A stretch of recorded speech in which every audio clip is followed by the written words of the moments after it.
mahalliy byudjetlardan xotin-qizlar va erkaklar uchun teng imkoniyatlarni ta'minlash maqsadida bosqichma-bosqich davlat dasturlari, hududlarni ijtimoiy-iqtisodiy rivojlantirish dasturlari loyihalarini moliyalashtirishda gender jihatlarini hisobkorlikda dasturiy byudjetlashtirish joriy etilgan vazirliklarda genderga doir indikatorlarni ishlab chiqish ishlari olib boriladi.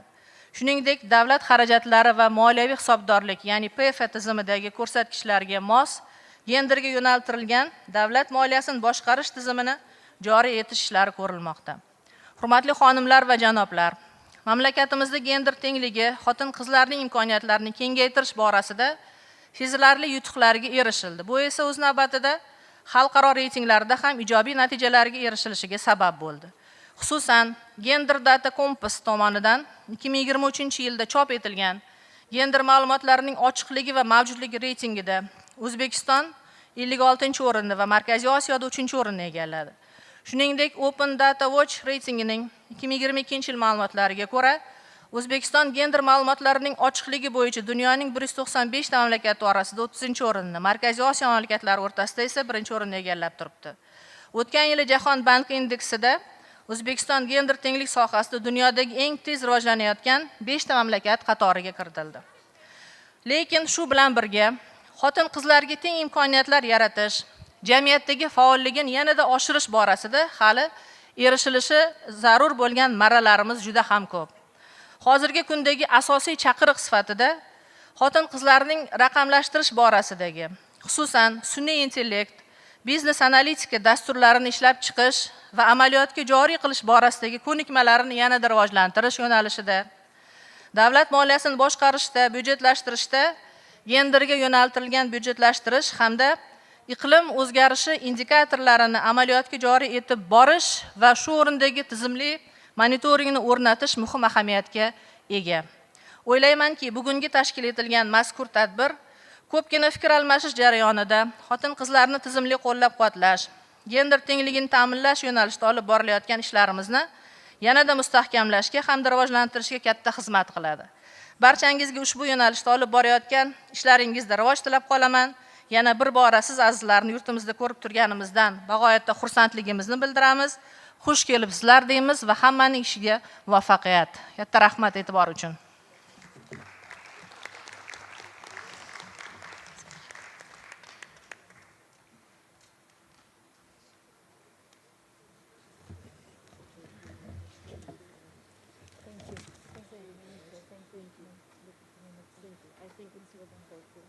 Thank you so much.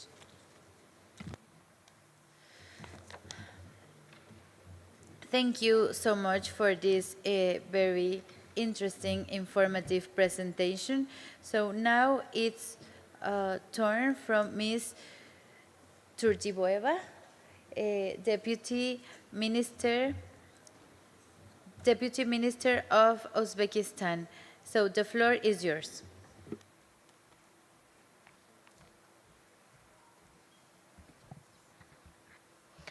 Assalomu alaykum, hurmatli parlament a'zolari, xalqaro tashkilotlar va xorijiy mehmonlar, xonimlar va janoblar.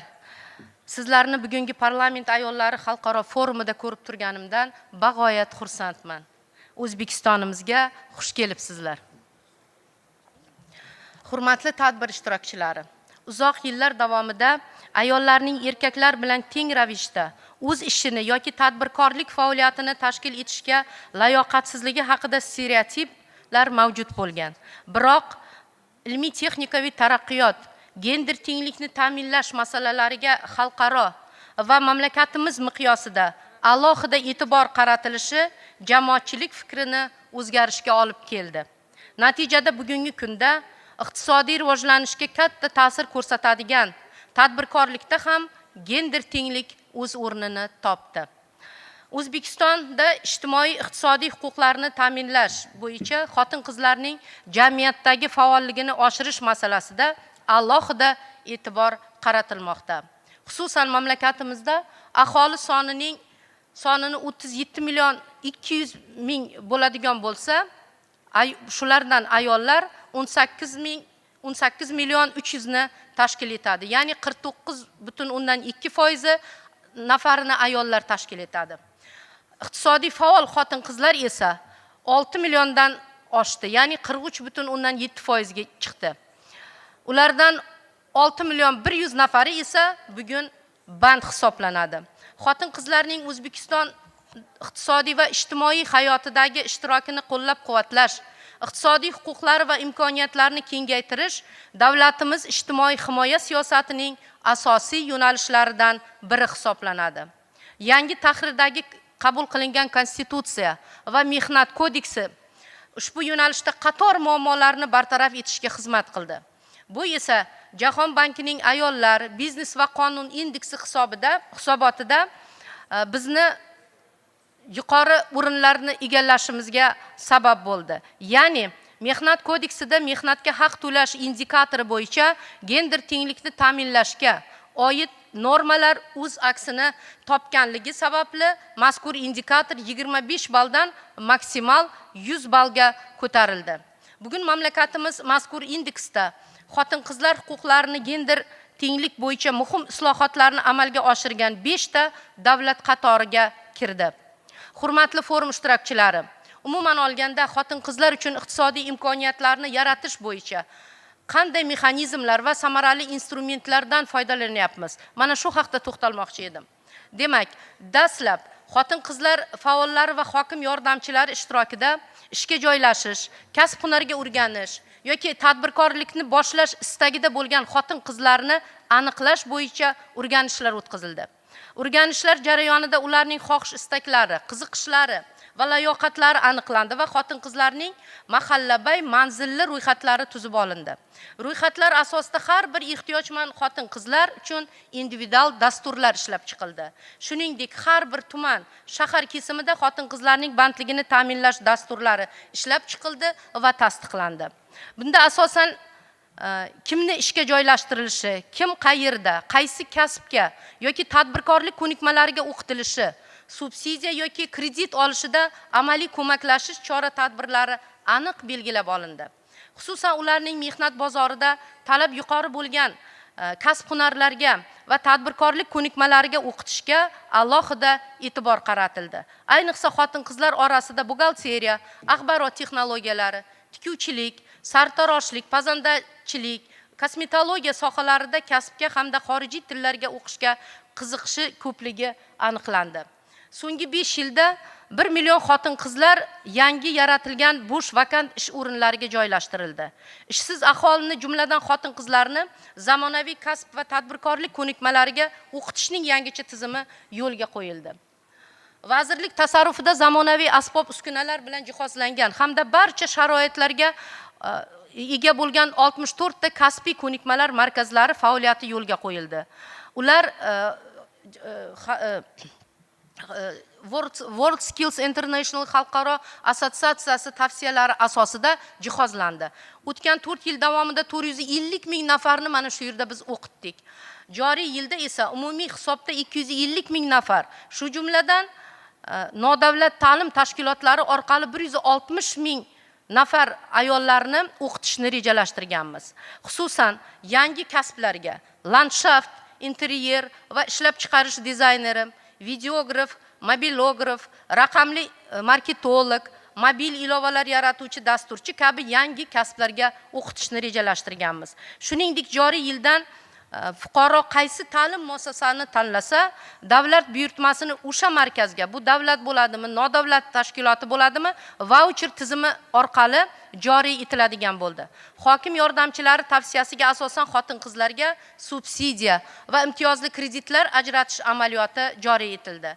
Oxirgi 3 yilda amalga oshirilayotgan dasturlar doirasida 675 ming nafar xotin-qizlarga 890 million dollar kreditlar, shuningdek 162 ming nafariga 60 million dollar subsidiyalar ajratildi.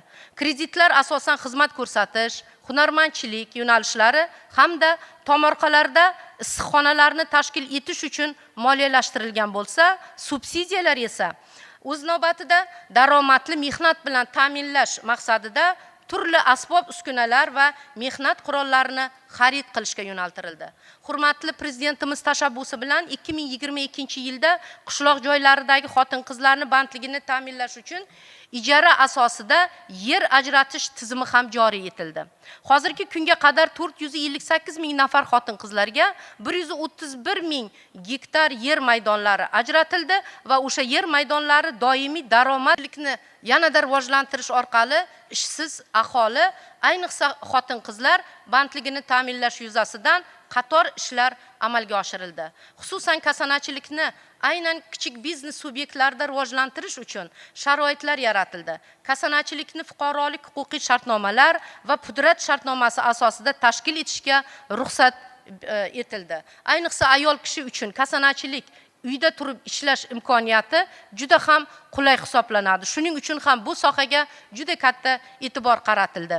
3 yil oldin kasanachilik faoliyati bilan shug'ullanuvchi 3300 korxonada 34 ming nafar kasanachi faoliyat ko'rsatgan bo'lsa, hozir mana shu kasanachilarimiz 13 mingtaga yetdi va 13 mingta korxonada 188 ming nafar ayollarimiz bugun kasanachilik bilan shug'ullanmoqda. Umuman islohotlar natijasida 2021-yilga nisbatan ish bilan band xotin-qizlar soni 5 million 500 dan 6 million 100 nafarga oshgan bo'lsa, ishsizlik darajasi 13.3% dan 7.4% ga kamayishga erishildi.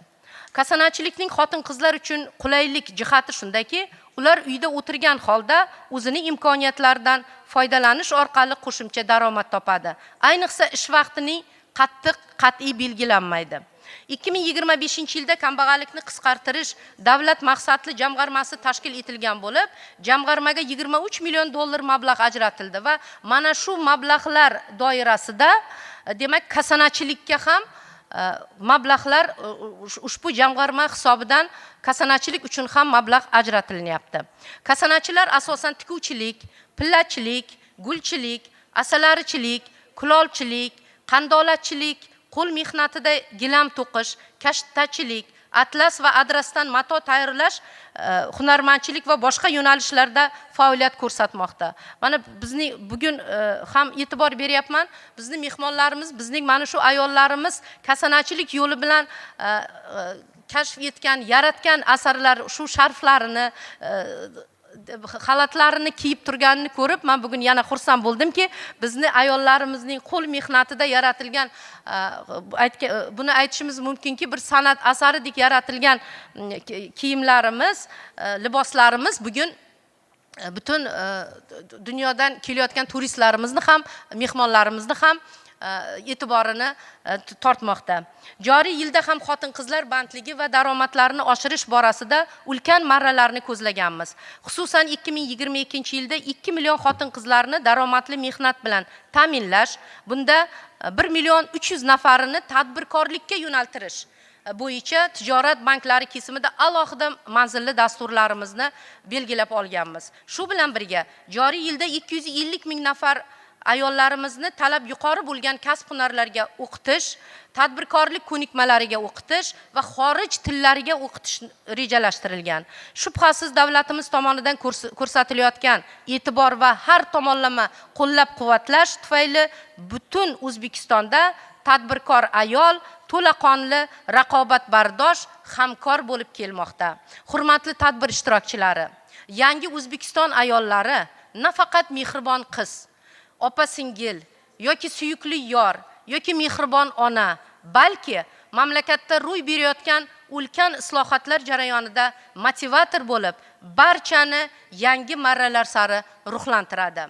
Biz esa ular uchun yangi imkoniyatlar yaratish maqsadida tanlagan yo'limizda davom etaveramiz. E'tiboringiz uchun rahmat.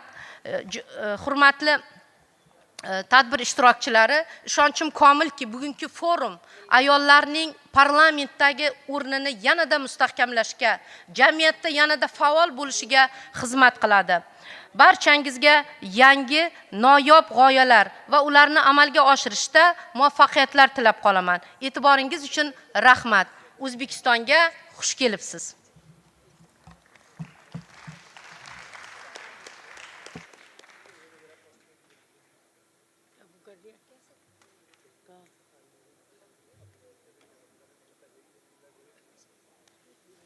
Thank you so much, Ms. Rano Eshovna, Deputy Minister of Employment and Poverty Reduction of Uzbekistan. It was a great presentation, and thank you so much for all the information.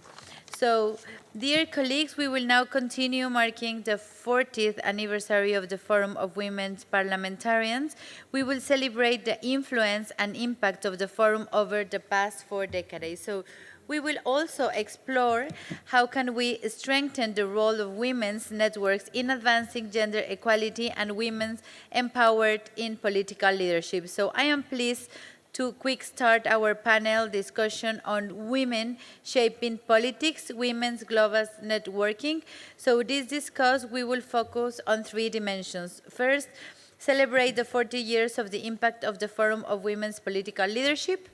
2, to learn from achievements and impact of global and regional networks of women parliamentarians. And 3, to work together in changing global landscape for today.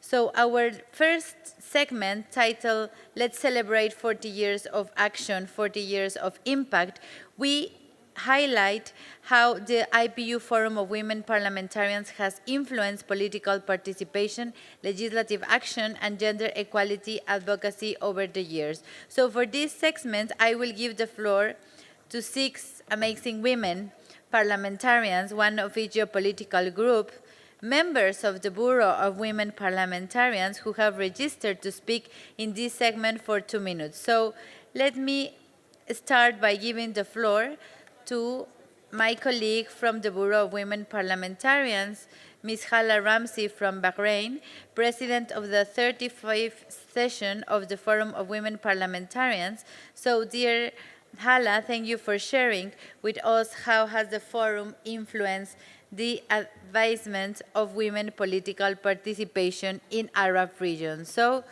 tell us your experience. You can do it here or in the podium also if you want. You can come, yes.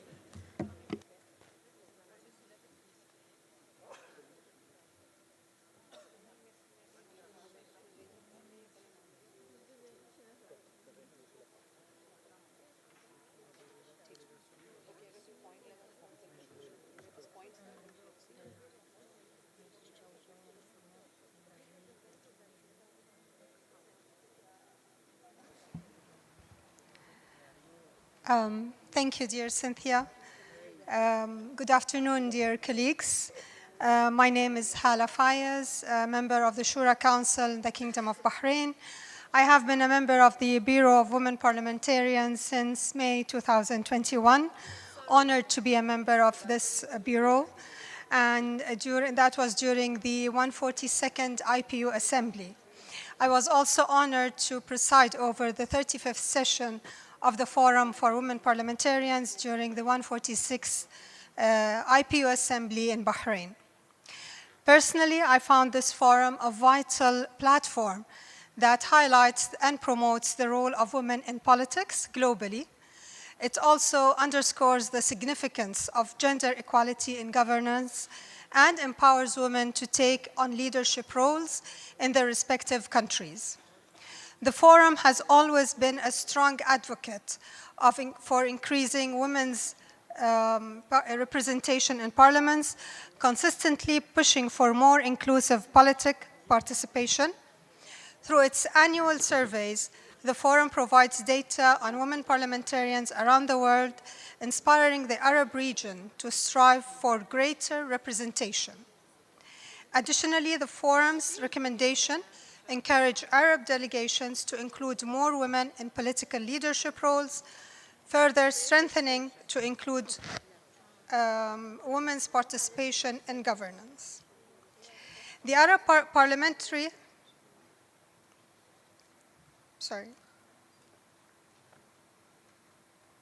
The Arab women parliamentarians, for Arab women parliamentarians, this forum serves as an indispensable space for exchanging ideas, discussing pressing issues, and learning from the experiences of our peers.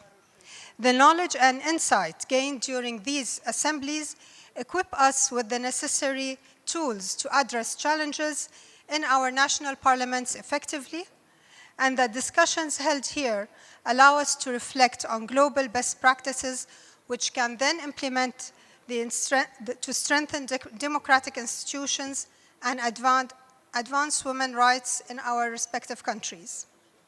Beyond the assemblies, the Forum plays a crucial role in organizing online and in-person conferences that act as training sessions and capacity building opportunities for Arab women parliamentarians. These online conferences cover a wide range of subjects, policy-making and leadership. They provide practical toolkits that women parliamentarians can use when drafting laws and developing policies in their national parliaments. By offering access to expert insights and evidence-based resources, these conferences empower Arab women leaders to be more effective lawmakers and advocates for gender equality. Through my engagement with the Forum, I have had the opportunity to participate in high-level discussions, contribute to key policy recommendations, and collaborate with women leaders from different regions. This exposure has deepened my understanding of international best practices in governance and legislation, allowing me to bring innovative ideas and strategies back to my national parliament. Moreover, my involvement in the Forum has enhanced my skills in questioning and debating when it comes to women's rights and our role in politics, enabling me to be a more effective female member of the legislative authority in my country. Engaging with fellow women leaders around the world has broadened my perspective and reinforced my commitment to advocating for gender equality and inclusive governance. With the various programs initiated by the Bureau and promoted during the forums, we have seen an increase in number of women parliamentarians around the Arab region, either by implementing the quota principle or by direct election or appointment. As an Arab woman parliamentarian, I have benefited immensely from this platform, and I remain dedicated to using my experience to support and inspire other women in politics. Finally, I take this opportunity to thank the President of the Bureau, Ms. Cynthia Lopez, and the IPU staff in Bureau of Women Parliamentarians, Ms. Zeina Hlal and her team, and others in the team for giving me this opportunity to talk about my experience and for the full support that they have extended to me during my role as a member of the Bureau. Thank you.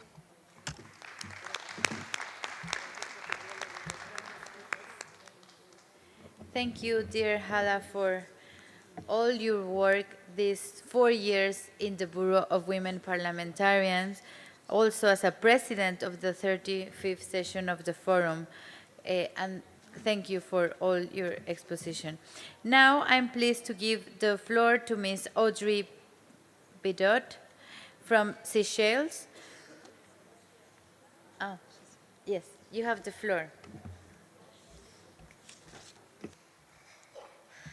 Thank you, Madam Chair, and a very warm greetings to all delegates. I'm Honorable Audrey Vidot, and I'm from the Seychelles National Assembly. My contribution to this part of the forum, IPU Forum of Women Parliamentarians, has nurtured and enhanced my oral skills, boost my confidence to speak more openly in IPU itself and other parliamentary network. And I have no doubt that other delegates who has participated through IPU and especially through this forum feels the same. And the forum has allowed my participation on regional platform to increase and expand my network and advocacy reach of my work to engage women and young girls in politics. I thank you for your attention. Thank you. Thank you so much, dear Audrey Bidot from Seychelles, for your contribution. Now I will give the floor to Fatma Onku from Turkey, that we are very happy that she will be member of the Bureau. You have the floor. Çok teşekkür ediyorum. İlk defa burada kürsüde sizlere hitap edeceğim için herhalde çok heyecanlandım. Kahveyi üzerime döktüm. O yüzden bir kahve dökmüş şekilde buradayım. Çok teşekkür ediyorum. Özbekistan Başkanımız Sayın Tanzile Naroboya'ya, Sayın Sintia'ya ve tüm katılımcı meslektaşlarıma selamlarımı ve saygılarımı sunuyorum. Kararlılığın, ilerlemenin ve kadınların güçlü seslerinin 40. yılını kutladığımız bugün bizim için sadece geçmişin bir kutlaması değil, aynı zamanda cinsiyete duyarlı demokrasi mirasını ileriye taşıyacak bir gün olarak belirlemeliyiz. Bizler kadına yönelik şiddetin ve eşitsizliğin toplumun her katmanında, hatta siyasetin dilinde dahil attığı bir dünyada yaşıyoruz. Oysa ki kadına yönelik şiddetle mücadele ve kadın temsilinin artırılması, toplumsal eşitlik ve adaletin tesisi için elzemdir. Karar alma mekanizmalarında da daha fazla kadın, farklı bakış açıları, empati temelli kapsayıcı yaklaşımlar gerektirir. Ben kendim de bakan yardımcılığı yaptığım dönemde temelde en önemli şey kadınların hem iş hayatında hem eğitimde hem temsilde katılımlarını arttırmaktı. Bu anlamda demokratik ve büyük projelere imza attık Türkiye olarak. Özellikle kadının siyasi temsil noktasında şu anda meclisimizde 119 kadın parlamenterler olarak görev yapıyoruz. İlk kadın bakan yardımcılığı yapanlardan birisiyim bu anlamda.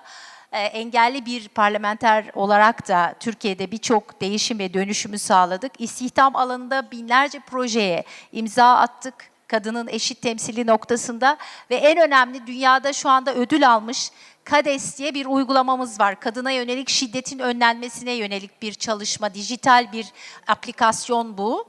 Belki birçoğunuz biliyorsunuz. Şu anda 6 milyon kadın Türkiye'de bu aplikasyonu kullanıyor. Acil durum butonu bu. KADES uygulaması dünyada da ödül almış bir uygulama bir taraftan.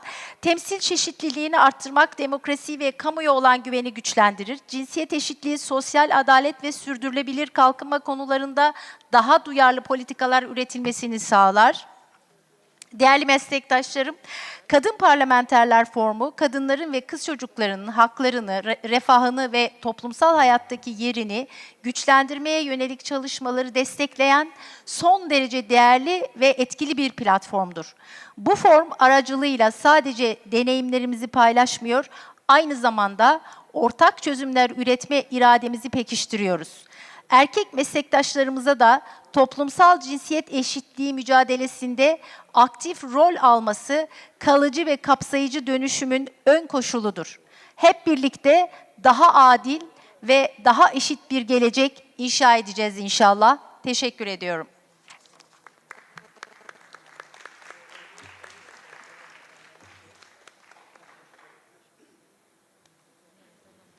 Thank you so much, dear Fatma Onku, for your inspiring words. So now I will give the floor to Ms. Carol Agito Amela from Democratic Republic of Congo. She's here? Okay, she's coming. So I now will give the floor to Ms. Rima Ali Yahya from Saudi Arabia. You have the floor. Thank you.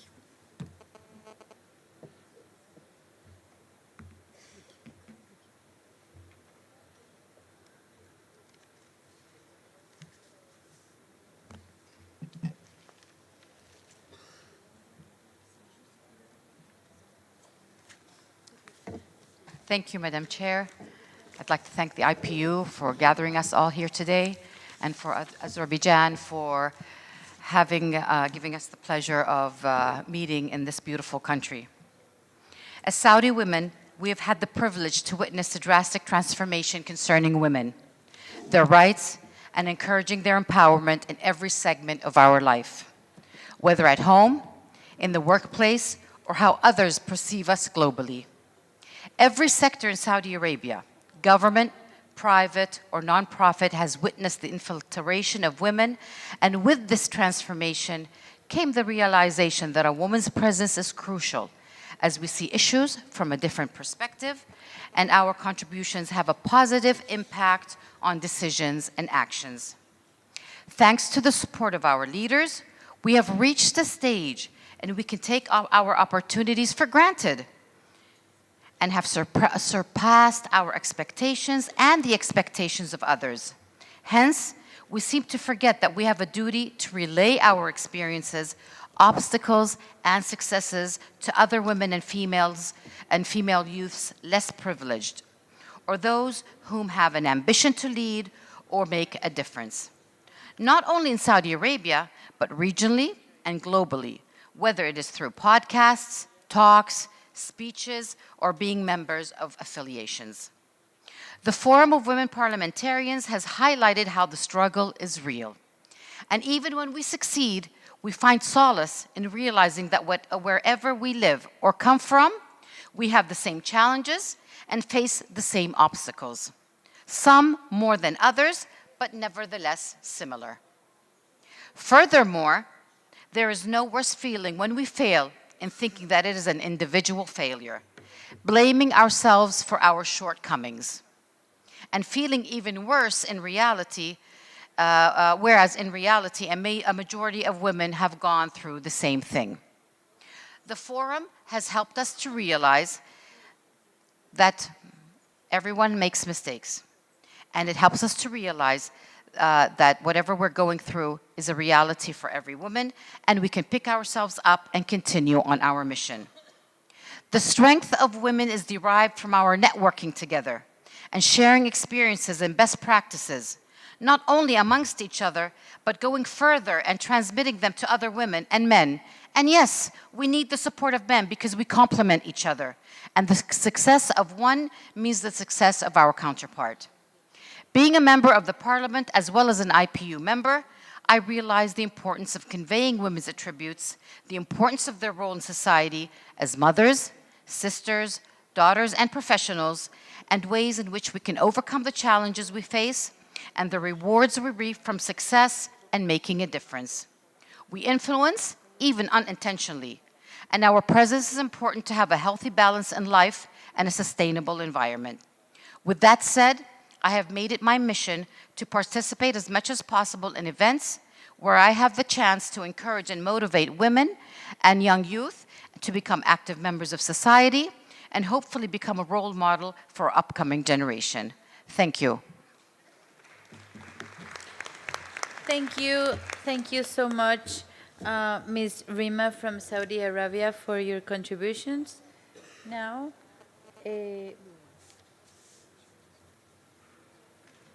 okay, so dear colleagues, we have 3 requests for the floor for 2 minutes.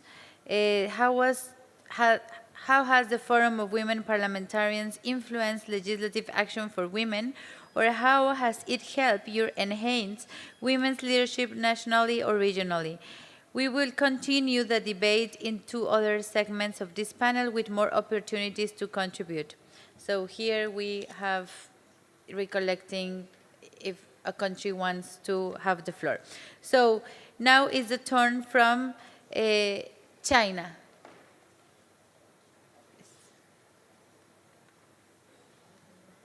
From your place.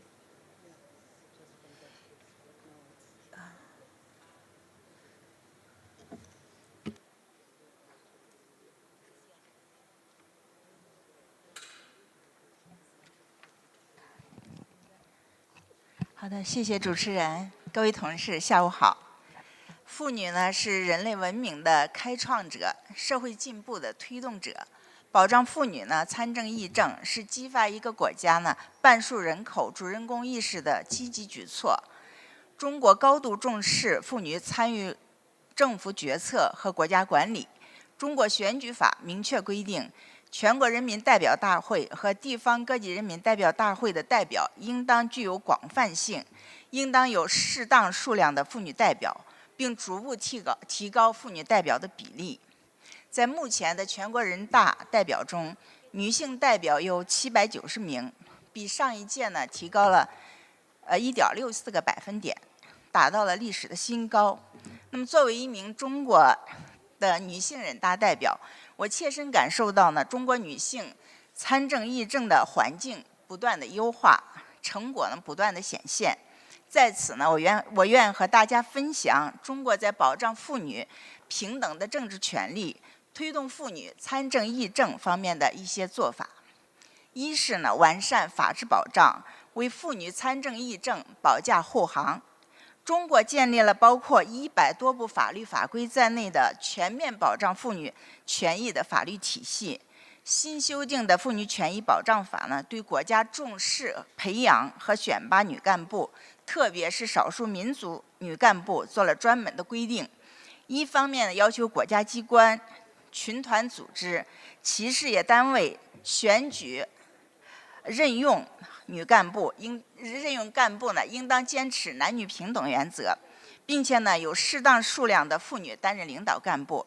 同时呢，赋权妇女的联合组织及其团体会员，可以向国家机关、群团组织、企事业单位推荐女干部。二是强化能力建设，提高妇女参政议政的能力水平。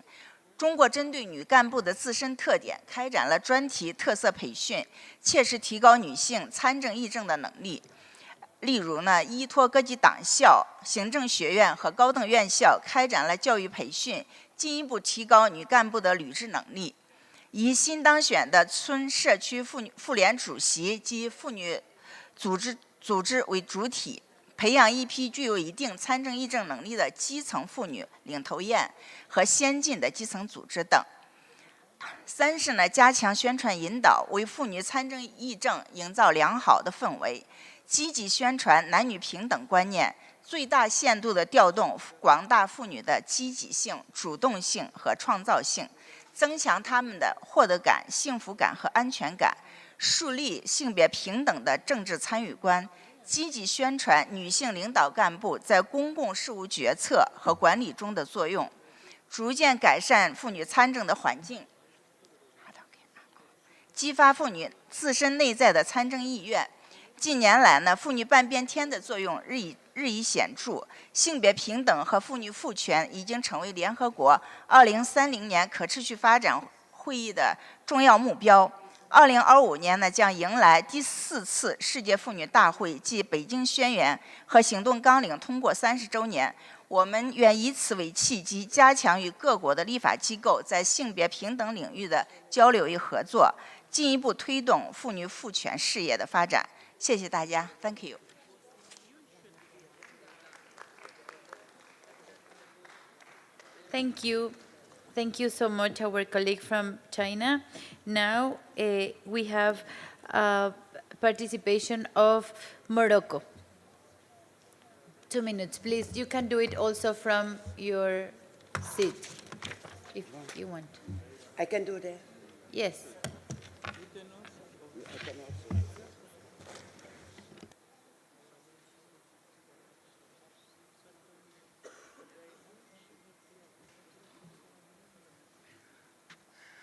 شكرا سيدتي. ونحن نتناول هذا النقاش حول الوجه الجديد الذي تمنحه النساء للسياسة. نعيد طرح مسألة المساواة مجددا، ولا نقصد بالمساواة مساواة بيولوجية تهاجم الأدوار الطبيعية الكلاسيكية للنساء المتعلقة بالولادة والإنجاب. نقصد بها المساواة أمام الحظوظ، المساواة أمام تكافؤ الفرص.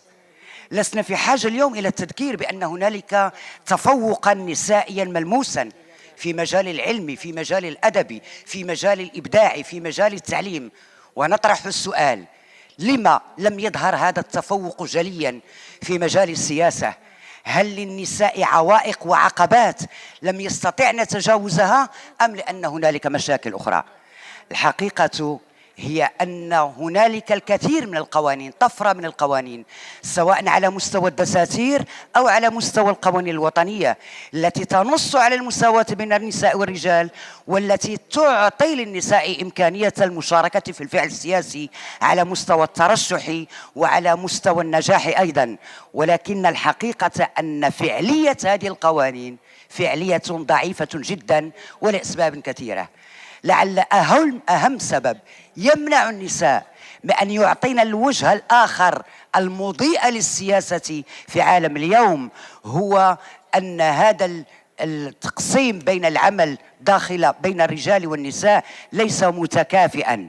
فاليوم وجود النساء في السياسة على الرغم من مساراتهن الطويلة النضالية وجوه غير مرئي بشكل كاف، غير مرئي لأن القوانين لا يتم تفعيلها كالمساواة والمناصفة، غير مرئي لأن العقلية السائدة في مجتمعاتنا على اختلاف دياناتها ولغاتها وانتماءاتها الجغرافية مع الأسف الشديد لا زالت عقلية ذكورية ترفض تقاسم السلطة مع النساء. الرجال يتقاسمون مع النساء بسهولة وجبة طعام، ويتقاسمون معهن بسهولة فراشا وثيرا، ولكنهم لا يريدون التقاسم معهم السلطة التي ظلت دائما محتكرة على الرجال بحكم الذكورية. لهذا أعتقد اليوم لكي نعطي وجها جديدا للسياسة، وجها لامعا للسياسة، قبل أن نناضل من أجل حقوق النساء نناضل بشكل أساسي من أجل الديمقراطية في بلادنا.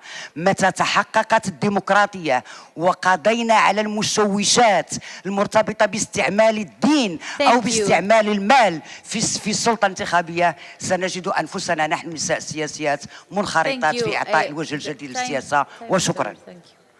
Thank you. Thank you so much. Now is Canada has the floor.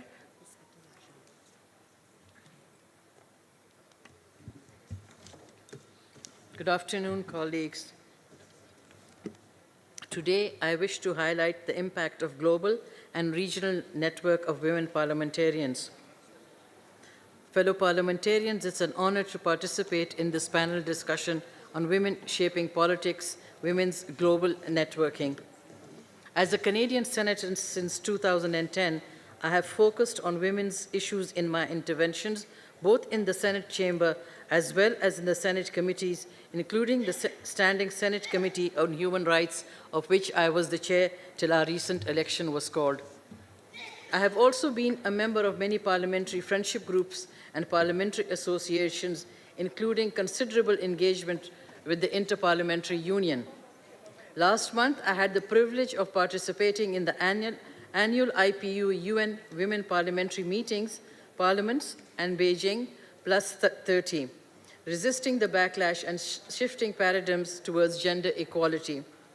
That annual meeting, which was followed by the first IPU Global Conference of Women Parliamentarians, and of course, the Forum of Women Parliamentarians meetings, provide us with invaluable opportunities to share experiences and inspire and support each other as we work towards not only narrowing the gender gap in parliaments, but putting gender equality more broad. Basic human right for the 126th IPU Assembly in Uganda, I was able to draw on networks to build consensus. As a result, we were able to address all proposed amendments without having to resort to a vote. Given that some of the language and topics under discussion were contentious, consensus building resulted in areas of greatest importance to people being included in the report. In the face of increasing uncertainty, working together has never been more important. Through our global and regional networks of women parliamentarians, we will gain strength and inspire the next generation of future women parliamentarians. We need to ensure that we all continue to seek out opportunities to come together, however briefly, regardless of what may be happening regionally or globally. In the end, I want to take this opportunity to thank our President, Cynthia Lopez, for her leadership. Thank you, everyone, for listening. Thank you. Thank you so much for your kind words, dear Senator from Canada. Now I give the floor to the President, the Speaker of the Senate from Zimbabwe. Yeah, the Speaker of the Senate of Zimbabwe, you have the floor.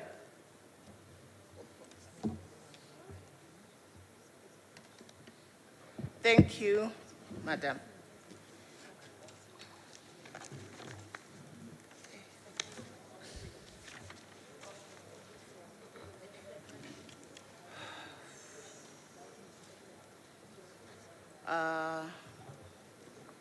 Today we celebrate the power of women's voices, united under the banner of the Inter-Parliamentary Union, IPU, Forum of Women Parliamentarians. As one of the most important platforms for advancing gender equality globally, the Forum has had a profound impact on women's participation and leadership in decision-making, as well as on the rights and empowerment of women and girls, and Zimbabwe is no exception. The Forum of Women Parliamentarians has broken new ground by providing a platform where women leaders from diverse backgrounds converge to exchange ideas, build solidarity, and advocate for systemic change. Through its initiatives, the Forum has fostered a ripple effect, reaching every corner of the globe and influencing both parliamentary practices and societal norms. First, through the Forum's efforts, we have witnessed significant strides in increasing women's representation in parliaments worldwide. By championing gender quotas, capacity building programs, and mentorship initiatives, the Forum has empowered women to take the rightful place in leadership roles. Countries that have embraced these recommendations now serve as beacons of progress. Over the years, the Parliament of Zimbabwe has made significant strides in increasing women's representation, setting a commendable example for others to follow. These achievements have been driven by our unwavering commitment to the principles of the IPU Women's Parliamentary Forum and dedication to championing gender quotas through Section 124 of the Constitution. Second, in a world that is steadily awakening to the transformative power of women's leadership, the Forum stands as a beacon of hope, action, and progress. The Forum has been a catalyst for women's representation. It has been at the forefront of advocating for increased women's participation in leadership.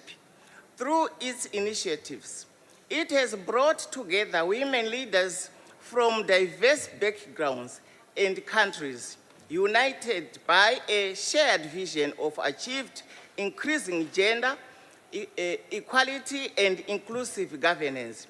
By championing gender quotas, mentoring programs, and policy reforms, the Forum has played an instrumental role in breaking barriers and creating pathways for women to ascend to leadership positions, building on initiatives and experiences shared at the Forum's platform.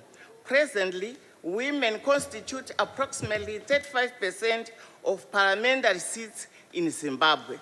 Third, the IPU Forum of Women... Thank you, Ms. Speaker. Thank you. Thank you, Mr. Speaker, for the great contribution. The President of the Senate of Zimbabwe. Thank you. You can continue participating. Also, in the next segment, will be open to everybody. And for the last 2 minutes, UAE has the floor.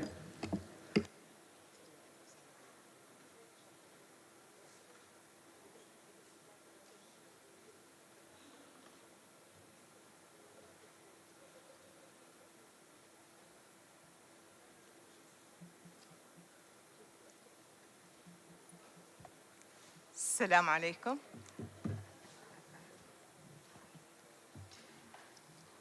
Honorable colleagues, in the United Arab Emirates, we believe that empowering women is essential to building a strong, inclusive society, and this is especially true in politics. Women in the United Arab Emirates hold 50% of the seats in our Federal National Council, reflecting a national commitment to gender balance and effective representation. Emirati women serve as ministers, ambassadors, and parliamentary leaders, actively shaping our domestic and foreign policy agenda. This progress is rooted in the vision of our founding father, the late Sheikh Zayed bin Sultan Al Nahyan, and continuous under the leadership of His Highness Sheikh Mohammed bin Zayed Al Nahyan, the President.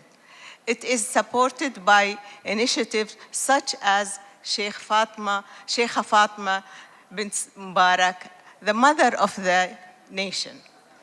As we look ahead, I call on all of us to invest in systems, mentorship, and policies that support more women entering and thriving in the political life. Our societies are stronger when every voice is heard and every woman empowered to lead. Thank you for all. Thank you so much, Member of Parliament from UAE. So let's move to the other segment. Is the second segment of this panel. We now hear from global and regional women's parliamentarian networks who will share their achievements and upcoming priorities. So I'm pleased to welcome in this segment Ms. Dana Kirkpatrick from New Zealand. We are very happy to have you here, representative of the Commonwealth Women's Parliamentarians. Welcome. We have also Ms. Samvada Keng from Cambodia, representative of the Network of Women Parliamentarians of the Francophonie. Ms. Lilia Gumerova from the Russian Federation, representative of the Council of Eurasian Women's Forum. Ms. Puan Susan Shemerai Anding from Malaysia. From Malaysia, representative of Women of Asian Inter-Parliamentary Assembly. And Ms. Julia Netesova, Chief of Democratic Governance and Gender Unit and Office for Democratic Institutions and Human Rights of the Organization for Security and Cooperation in Europe. Very welcome. So thanks all of you for having accepted our invitation to join this panel. Please take 3 minutes to let us know the key achievements of your network, how you are cooperating with other women's networks, and what are some of your upcoming priorities and projects. So let's please start with Ms. Kirkpatrick. Ms. Dana Kirkpatrick is member of the Commonwealth Women Parliamentarians. So you have the floor.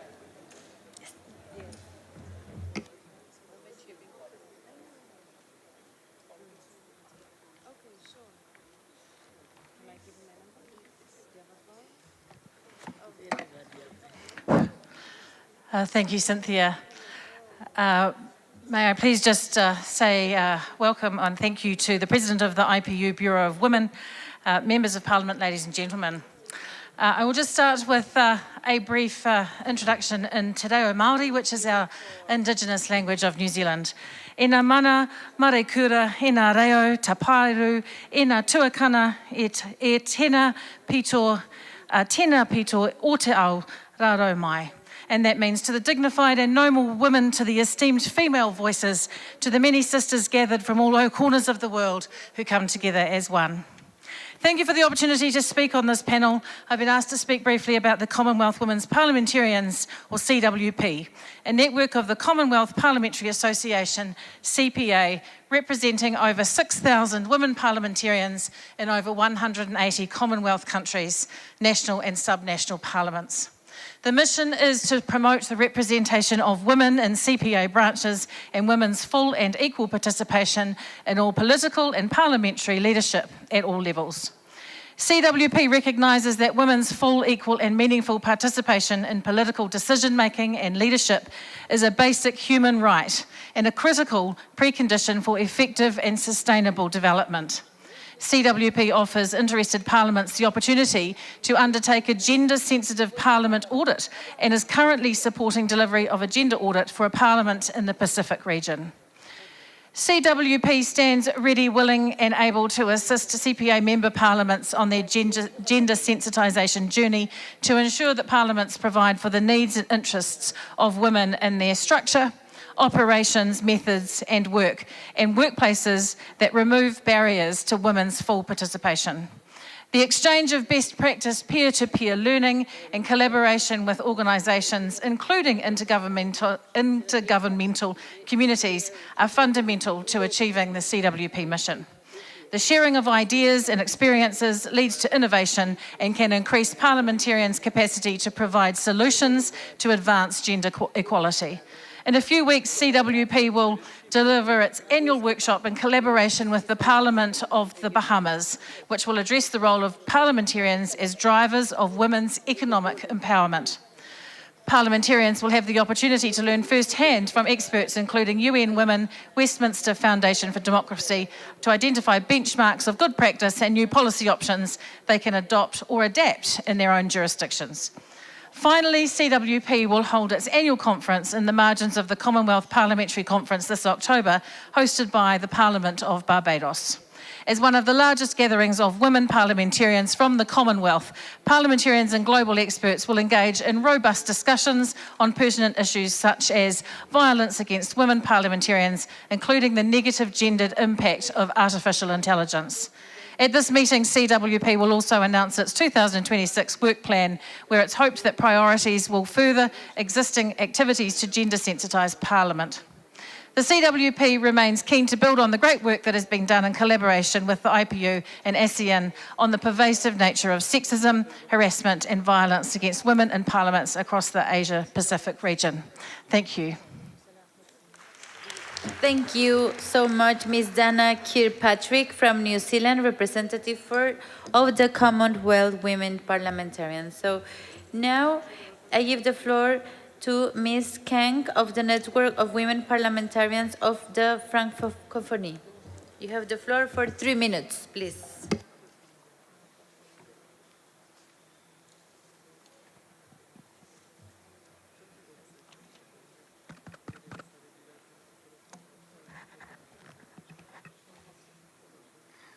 Madame la Présidente du Forum des femmes parlementaires, Mesdames, Messieurs, c'est un immense réseau des femmes en politique sous l'égide de l'Union interparlementaire et de son Forum des femmes parlementaires.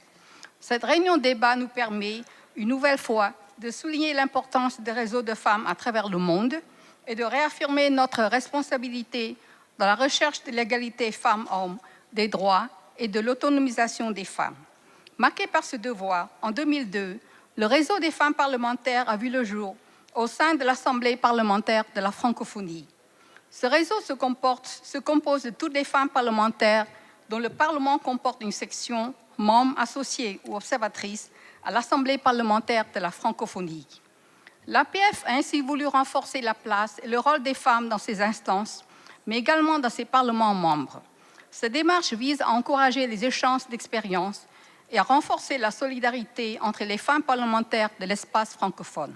À cette fin, le réseau se réunit formellement 2 fois par an, au printemps et au cours de la session plénière de l'APF début juillet. Par ailleurs, le réseau œuvre au chapitre de la coopération et du renforcement des capacités en organisant des séminaires d'information et de sensibilisation sur les thématiques relatives à la promotion et la protection des droits des femmes.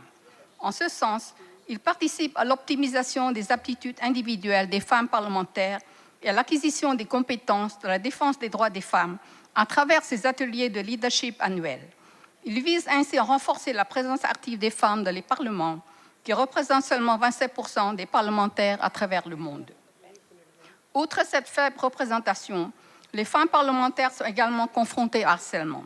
À la suite d'une étude de l'UIP, selon laquelle 82% des femmes parlementaires sondées ont subi des actes de violence psychologique, le réseau des femmes parlementaires de la francophonie a choisi d'agir en se dotant d'une politique cadre de prévention et de gestion du harcèlement psychologique et sexuel au sein des parlements. Cet outil a pour vocation de proposer aux sections membres la mise en place de politiques internes au Parlement pour prévenir et gérer le harcèlement. Afin d'identifier et d'approfondir la compréhension d'autres problématiques qui touchent les femmes, plusieurs rapports ont été adoptés par le réseau ou sont en cours de rédaction. C'est le cas, par exemple, du rapport sur la sécurité des filles et des femmes en zone de conflit ou encore de celui portant sur les droits patrimoniaux des femmes. De nombreux échanges ont alors lieu entre les sections et avec la société civile sur les sujets étudiés afin de garantir l'échange de bonnes pratiques et l'identification des obstacles existants. Au sein du réseau des femmes parlementaires de l'APF, nous avons conscience que la mise en commun de nos ressources est une force. C'est dans cet esprit que nous avons développé le corpus législatif sur la budgétisation sensible au genre, un outil technico-juridique destiné à nos parlements afin d'assurer un financement équitable entre les femmes et les hommes des politiques publiques. Au cours de cette année, le réseau a pour priorité d'assurer la mise en œuvre de ce corpus en collaboration étroite avec les sections de l'APF. Concernant les liens qui existent entre le réseau des femmes parlementaires de l'APF et les autres réseaux, le maintien du dialogue avec les femmes parlementaires à travers le monde s'effectue notamment par les bons rapports que notre réseau entretient à l'échelle régionale, notamment avec le Forum des femmes parlementaires de l'Assemblée parlementaire de la Méditerranée ou encore avec le réseau des femmes parlementaires des Amériques. Elle s'étend également à l'échelle mondiale, comme ici avec l'UIP ou encore dans le cadre de la Commission de la condition de la femme de l'Organisation des Nations Unies. En tant que femmes, nous savons à quel point la solidarité est importante. Au-delà des clivages politiques et culturels, nous tentons de créer une société plus juste et égalitaire. Et c'est dans le partage de nos idées, de nos expériences, que nous serons plus à même d'apporter les changements que nous voulons voir. Je vous remercie de votre attention et je vous souhaite d'excellents et fructueux travaux. Thank you so much, Ms. Kenk, on the network of women parliamentarians of the Francophonie. Let's now hear from Ms. Gumerova of the Council of Eurasian Women's Forum. You have the floor for 3 minutes, please.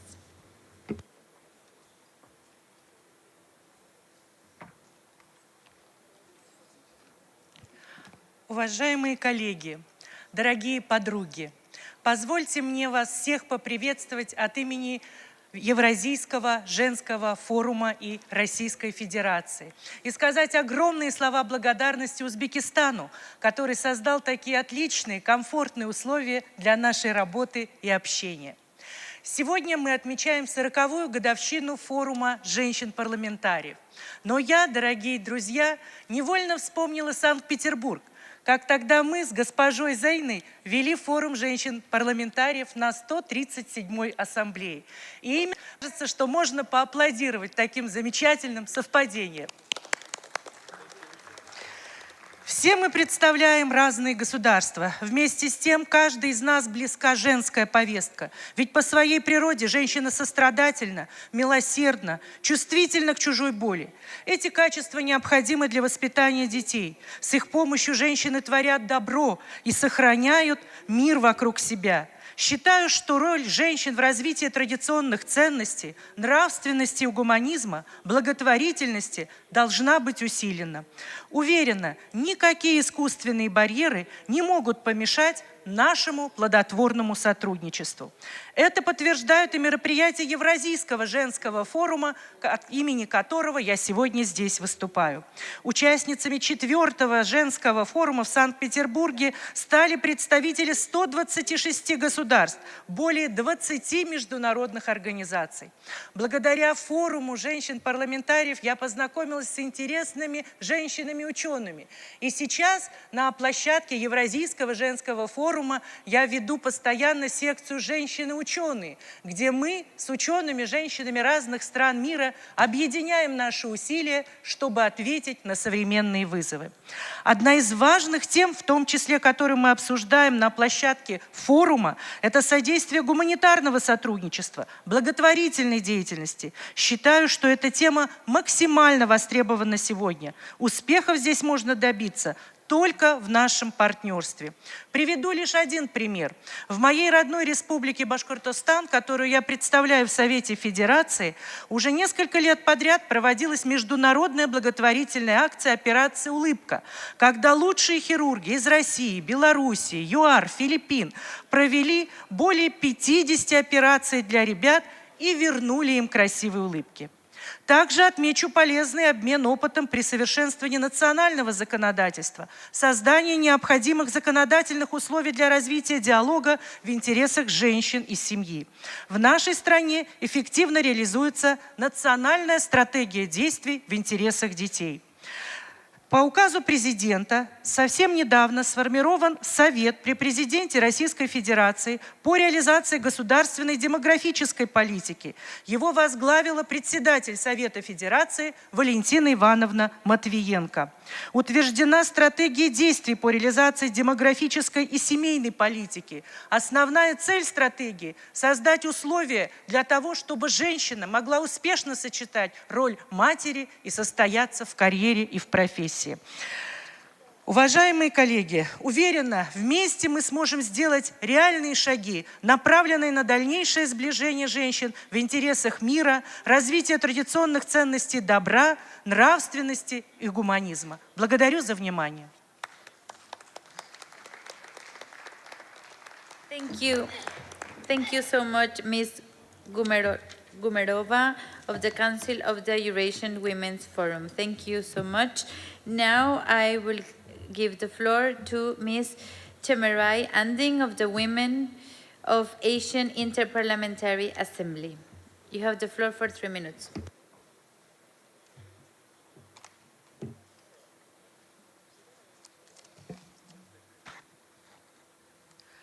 Thank you, Madam Chair. Distinguished delegates, ladies and gentlemen, a very good afternoon. On behalf of the women parliamentarians of IPA, it is a great honor to contribute to this discussion and share WIPA's long-standing commitment to amplifying women's voices across ASEAN. Since its establishment in 1998, WIPA has been at the forefront of advancing gender equality and ensuring that women's perspectives are reflected in decision-making.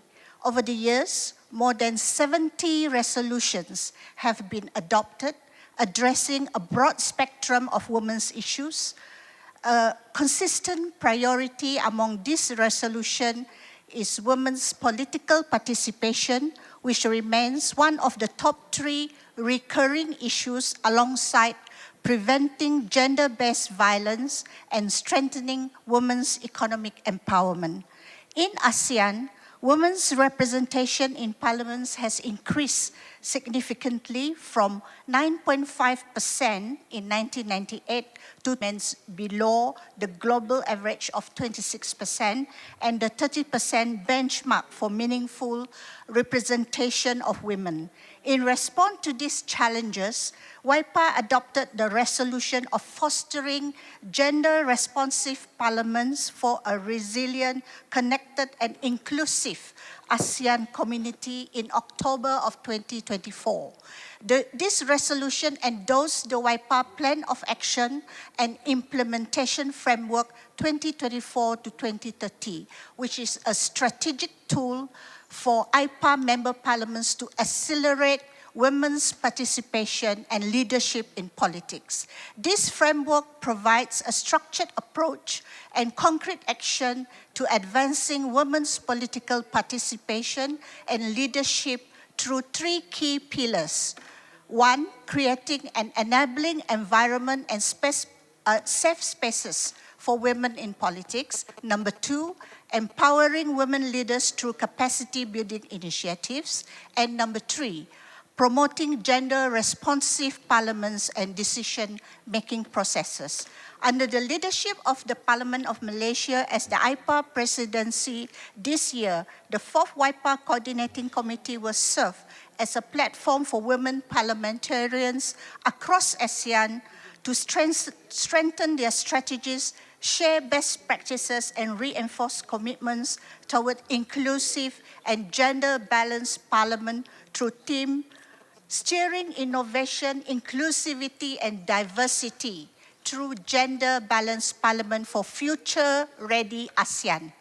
Beyond resolutions and frameworks, WIPA continues to be a dynamic platform for dialogue and collaboration. In addition to its regular meetings of coordinating committee meetings and meetings of WIPA at the IPA General Assembly, WIPA fosters engagement with external stakeholders, including IPA Observers Parliament, development partners across the globe.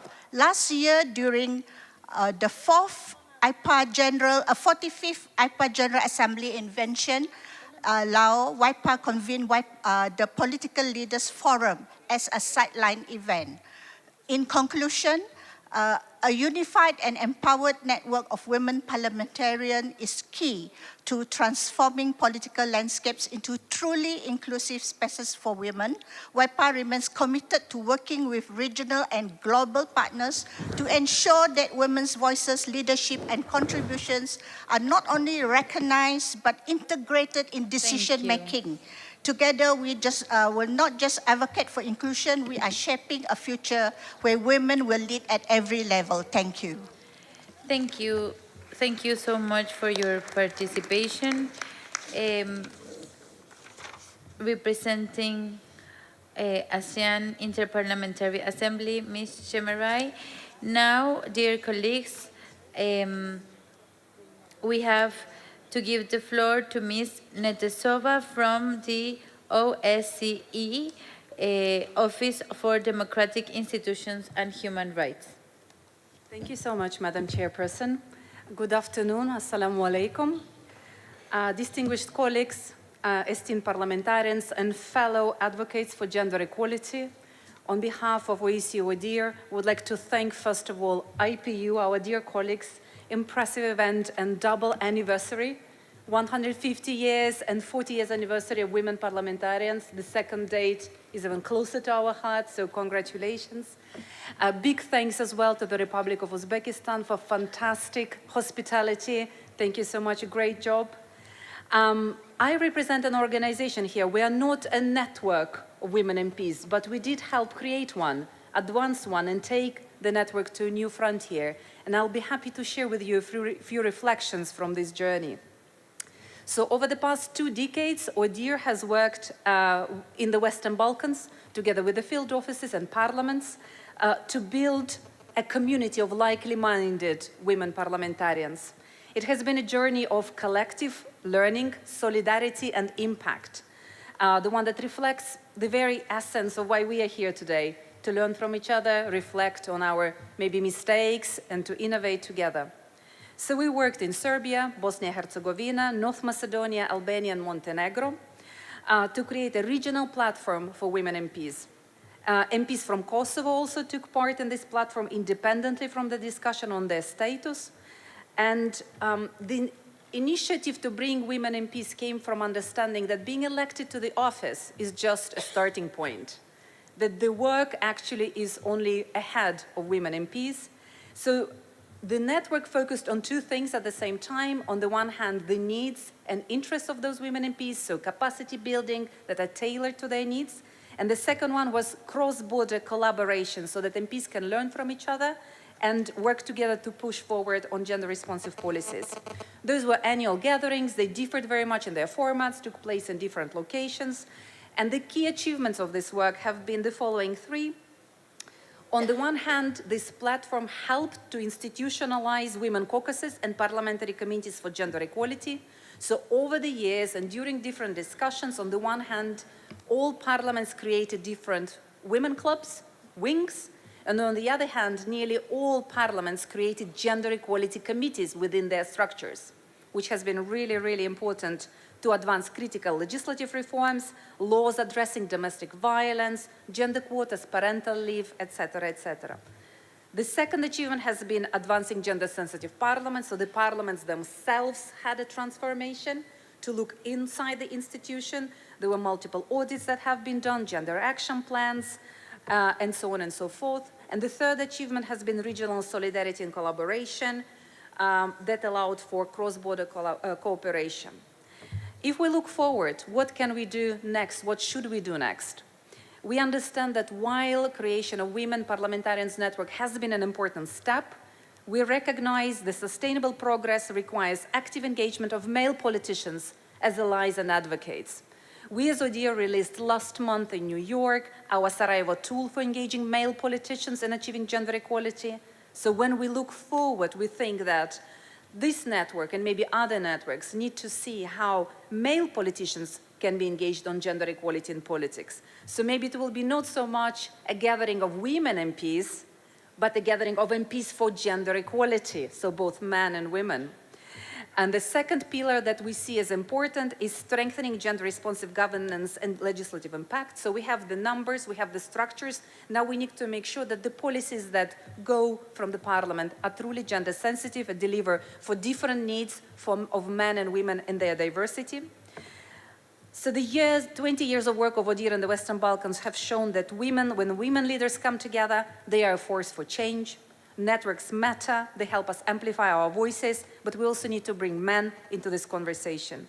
And as we celebrate 40 years of IPU Forum of Women Parliamentarians, let us commit to deepening these connections, expanding our influence, and ensuring that women's voices continue to shape national and regional politics for the ages to come. Thank you so much. Rahmat.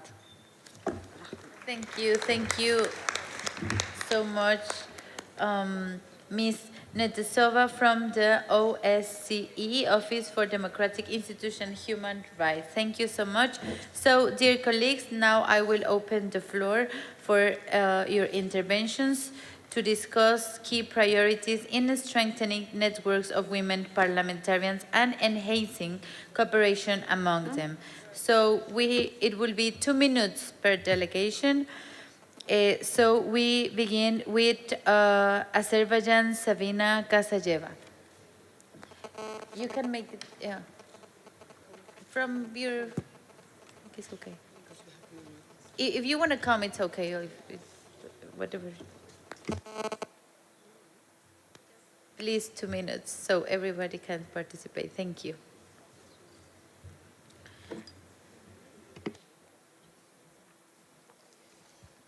Thank you, Madam President. Ensuring gender equality is one of the key indicators of a democratic society. In particular, achieving equal representation of women and men in parliament is a sign of progress. Women and girls make up half of the world's population and therefore half of its potential. Gender equality is not only a fundamental human right, but also essential for building peaceful societies, unlocking full human potential, and promoting sustainable development. Moreover, increasing the number of women in parliament inspires other women in society and helps create a healthier society by breaking existing stereotypes. However, as a sustainable development goals reminds us, ensuring women's full and effective participation in political and public life globally, along with equal leadership opportunities, remains an unachieved goal. Although gender parity is a matter of fundamental human rights and social justice, at the same time is a crucial component in achieving sustainable development. This is why sharing successful experience in this area, discussing existing challenges and promoting inspiring stories more widely can create greater opportunities for us to achieve the goal set earlier. I believe that regional and global networks of women parliamentarians can serve as effective platforms to accomplish these objectives. To ensure gender mainstreaming in an efficient manner, it's essential that parliamentarians have sufficient knowledge on the international legal framework. Global and regional networks of women parliamentarians play a crucial role in advancing gender equality, promoting democratic governance, and protecting the rights and well-being of women worldwide. Their collective influence can undoubtedly lead to more successful adoption of gender-sensitive policies, the promotion of peace, and strengthening the democratic institutions.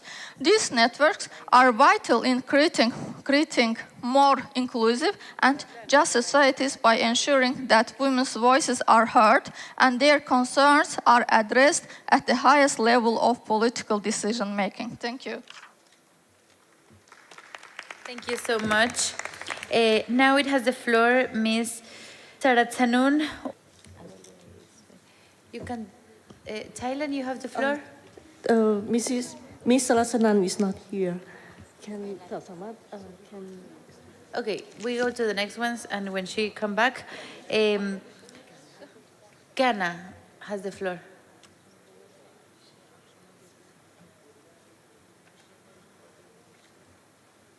Is Ghana here? Okay. Pakistan has the floor.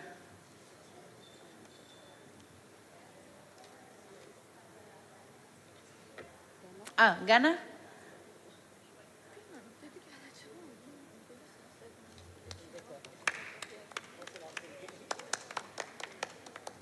It's okay. Let me just Ghana and then Pakistan. Yeah. So, Ghana, you have the floor. Thank you, Madam. When it comes to women issue, Ghana is making tremendous progress. And when it comes to issues that bothers us a lot, we are doing very, very well. I'm happy to announce that Ghana has had its first female vice president. And through the hard work of the Women Caucus, the Speaker, the President, we have been able to pass the Affirmative Action Bill. As women in leadership and Women Caucus in Parliament, we were making sure this Affirmative Action Bill is working, and we are going to follow up in all ministries to make sure they are working. As Women Caucus in Parliament, we have been able to advocate for free sanitary pads for girls in school. And as we are speaking now, government has approved, and very soon it will take off in various schools in Ghana. We have been able to champion and advocate for women.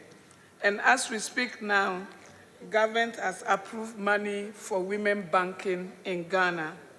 And we know all this will go to help women shape in Ghana.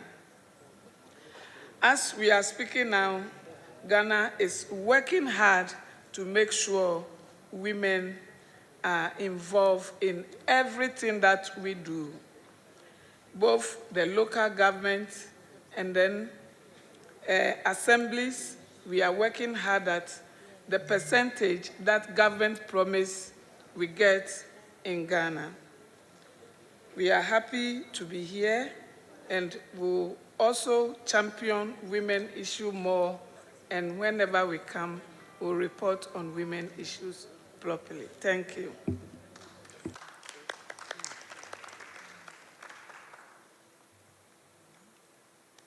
Thank you so much, Ghana. Now it has Pakistan.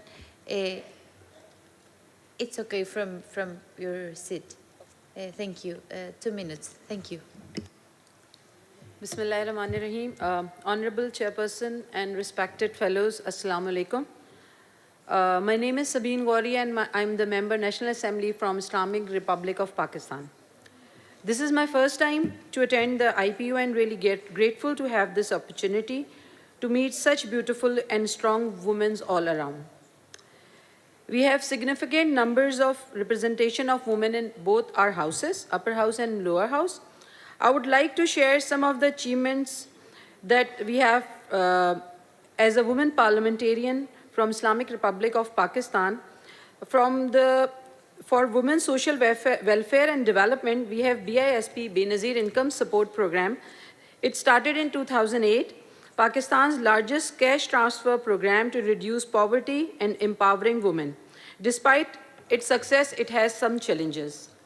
Also, we formulate Women Protection Law Act 2006 Amendment to Hudud Ordinance to address injustice against women, especially for rape cases. Then through Article 25A of Islamic Republic of Pakistan's Constitution, we guarantee free compulsory education for children aged 5 to 16 years of age. And then we also adopt the National Education Policy in 2021, aims to increase education budget and improve teachers training, particularly for girls and marginalized communities. Last but not least, as I'm the person from IT and Telecom, so we have developed, I'm proud to say that we have developed 2 applications for women's safety, because safety is the first most important thing we have to give our women. This is Safar Seheli application. It serves as the protection and reporting shield for traveling ladies, which travels through train and other mass transports. Women can report and take help in any unforeseen incidents immediately and from wherever they are, such policies such as police and medical assistance. It's working in Pakistan from 2023. Secondly, we have Zainab Alert, that's also called Awaz. It's also an exclusive application for females for any assistance to them in any given situation. It's synchronized with all law enforcement agencies which are related to provide safety and our citizens. These are some of the achievements we had, and we also, I'm proud to say that Pakistan, Islamic Republic of Pakistan is the first country which had Benazir Bhutto for the Prime Minister, First Lady Prime Minister for all the countries, Islamic countries of world. And now we have our Chief Minister for Punjab as well. She is the First Lady of Punjab. And we are proud to have these ladies working on such places and making marvelous achievements. Thank you so much for giving me the time. Thank you. Thank you so much, Member of Parliament from Pakistan. It's the turn from Chad. For 2 minutes, please. From your seat, if it's possible.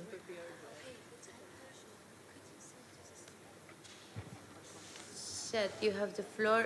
Madame la Présidente, chers collègues parlementaires, distingués invités, Mesdames et Messieurs, avant tout propos, permettez-moi d'adresser toute ma gratitude pour l'opportunité qui m'est offerte de prendre la parole devant cet auguste assistant du Forum des femmes parlementaires, en marge de la 150e Assemblée de l'Union interparlementaire. Membre du bureau de l'Assemblée nationale du Tchad, c'est un honneur pour moi d'être ici parmi vous et de pouvoir partager en toute sincérité une expérience que nous avons vécue collectivement dans mon pays et qui résonnera peut-être avec ce traverse d'autres nations d'aujourd'hui. En avril 2021, le Tchad a connu un changement majeur avec la disparition brutale du maréchal Idriss Déby Itno, notre président.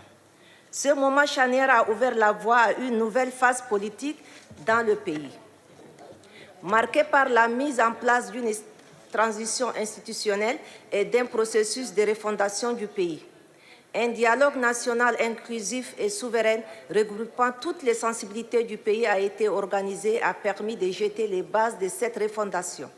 J'ai eu la responsabilité de siéger au Conseil national de transition, organe législatif mis en place quelques mois plus tard, en octobre 2021.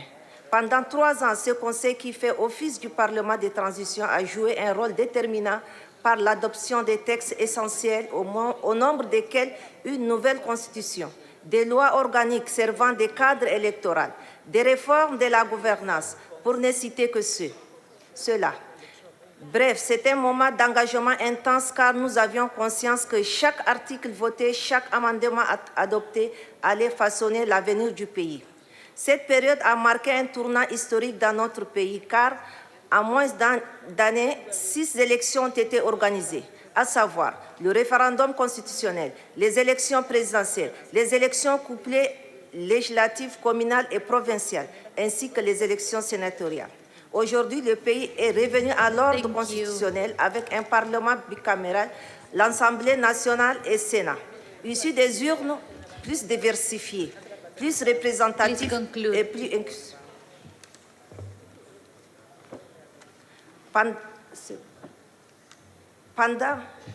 Pendant tous ces processus, les femmes ont joué un rôle majeur en étant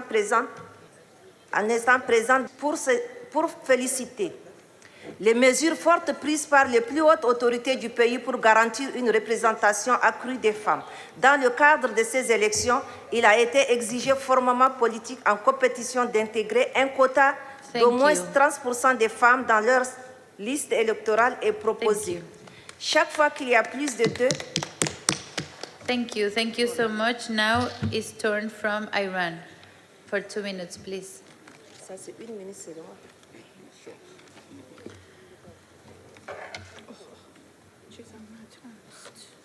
بسم الله الرحمن الرحیم. سمیه رفیعی هستم از جمهوری اسلامی ایران و علاقه دارم که به جای اینکه نسبت به گزارش عملکرد روتین صحبت بکنم که عملکرد جمهوری اسلامی ایران در حوزه زنان عملکرد روشنی هست، چه در حوزه آموزش، بهداشت، برخورداری زنان از مناصب بالای دولتی و البته در حوزه دانشگاه، به نحوی که ما امروز مدیر زن نیروگاهی داریم. من نمیدونم چند نفر از عزیزان در کشورهای خودشون در این سطح از مدیران زن تونستن که استفاده بکنن.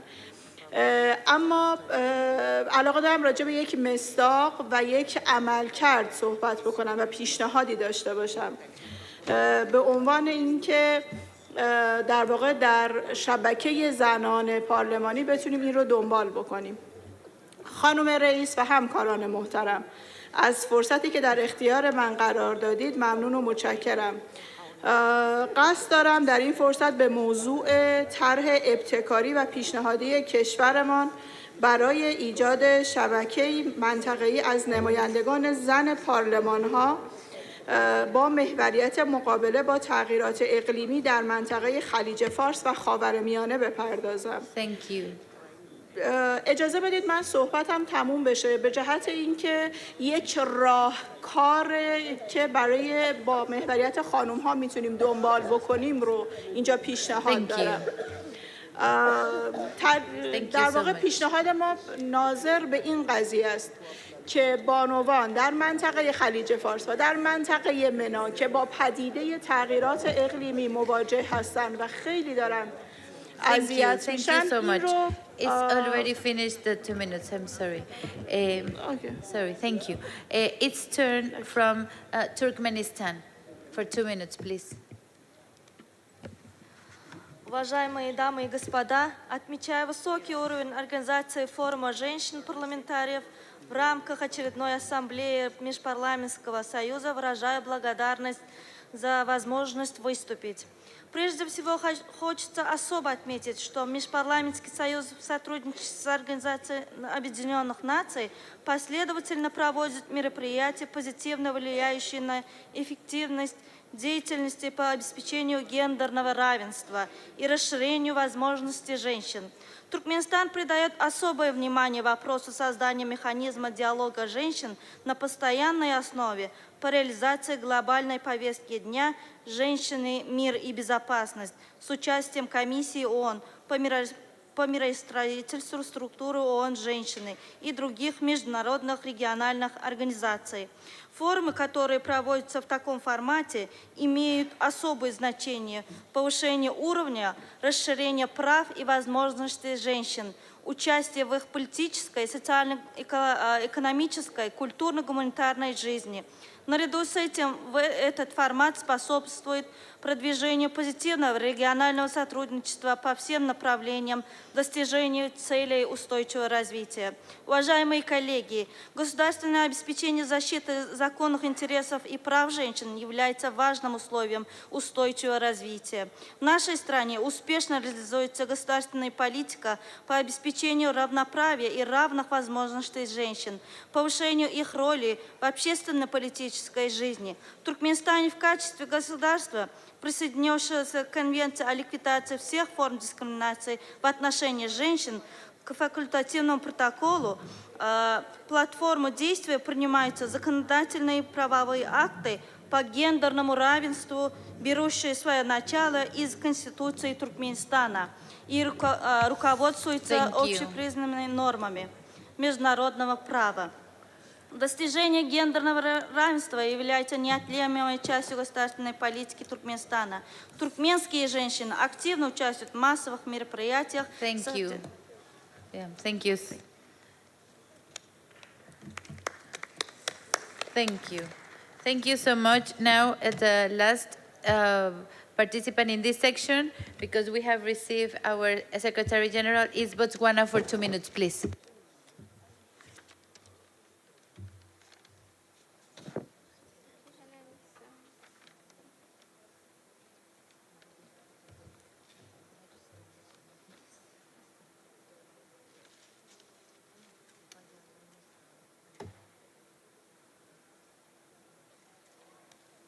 Yes, next time please do it from your seat, because it's everyone do from the seat, and they will tell me why some from the seat and one from the podium, please. So everyone Yes, ma'am, be all fair. noted. Thank you immensely. Your Excellencies, distinguished guests, beautiful women, and the few gentlemen gate crushing. I bring you fraternal greetings from the diamond-rich country of Botswana. In the interest of time, I will skim through my brief presentation.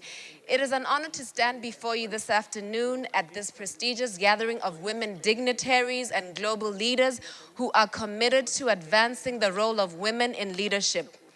This 40th session of Forum of Women Parliamentarians is not just a celebration of progress, but a call to action.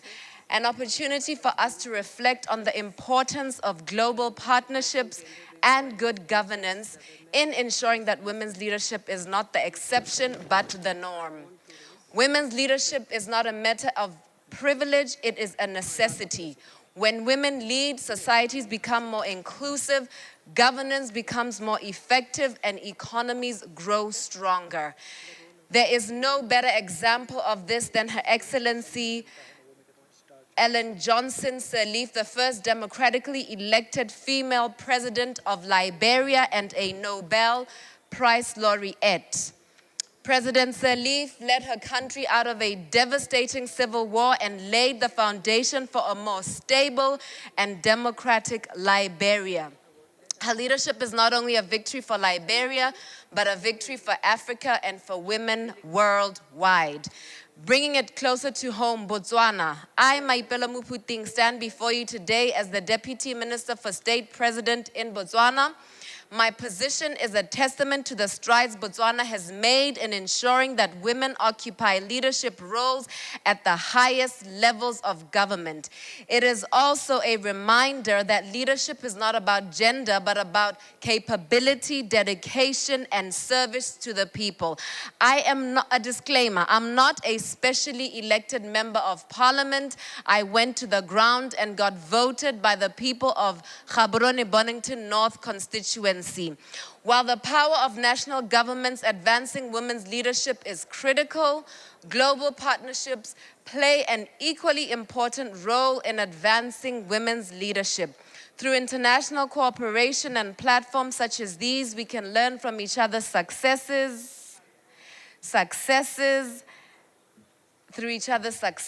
and implement policies that ensure sustainable gender equality. Thank you. Thank you so much, Botswana, for your participation. Let me turn to the third and last segment of the panel discussion. Let's connect and live together. So we are honored to hear from leaders of global networks promoting gender equality. We have our Secretary General Martin Chungong, IPU Secretary General and Chair of National Gender Champions, will introduce the International Gender Champions Initiative. So, our Secretary General, you have the floor. Thank you.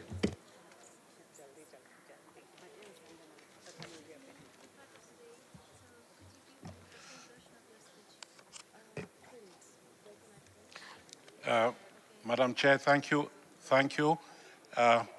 It is a great pleasure to be here again today. This is the second time I'm appearing before you this morning to celebrate with you the 40th anniversary of the Forum of Women Parliamentarians. And this afternoon to address an issue which is much more personal to me as not only as Secretary General, but as somebody who grew up in a society that was and is still very conservative, but in my close environment, I was able to witness manifestation of, I would say, inclusivity and mutual respect.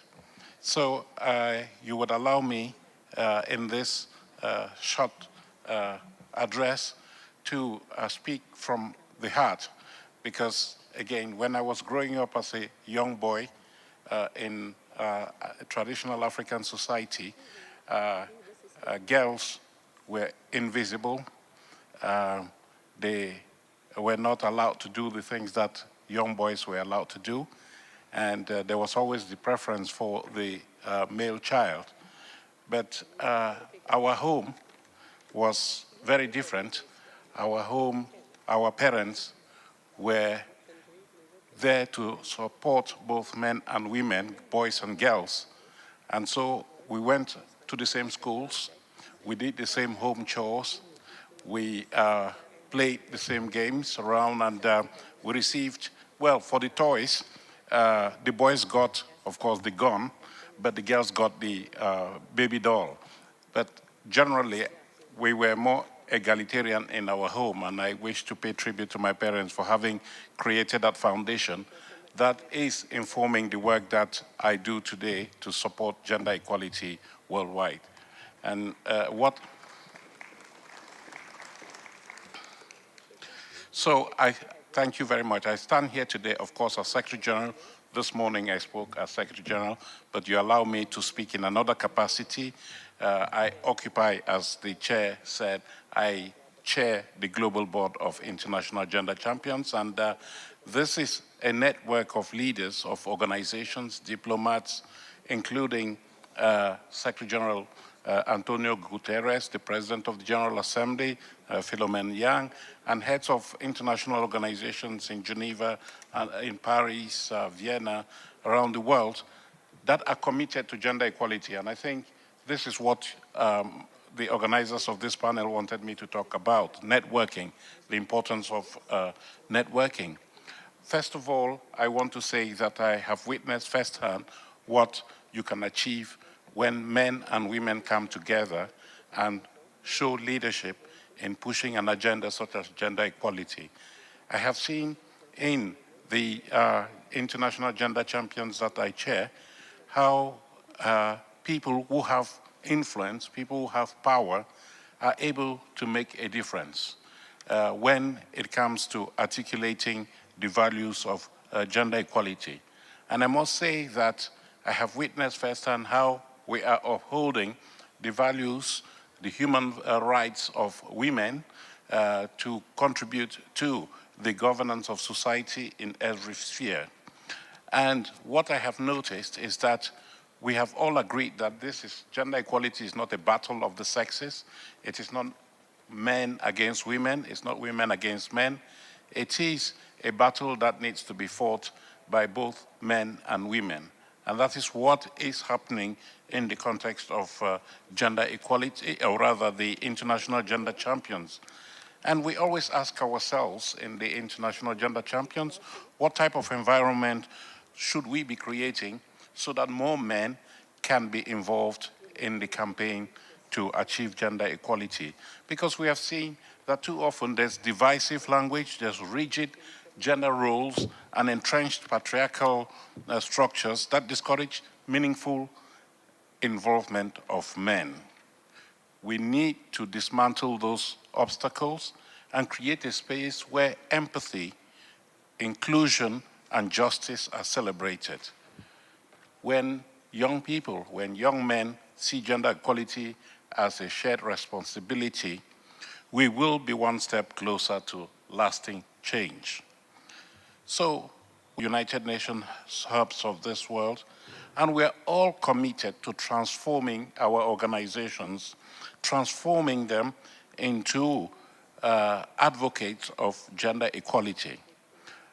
We are, as the Inter-Parliamentary Union, we are trailblazers in this regard, and I'm always proud when I attend meetings of the International Gender Champions to showcase the examples of the IPU in terms of inclusivity, what we are doing to make our assemblies more gender inclusive, how we are working with our parliaments to transform them into gender equality institutions, gender-sensitive parliaments. And I think many people are amazed that, for instance, we have quotas in the IPU for membership in structures of the IPU.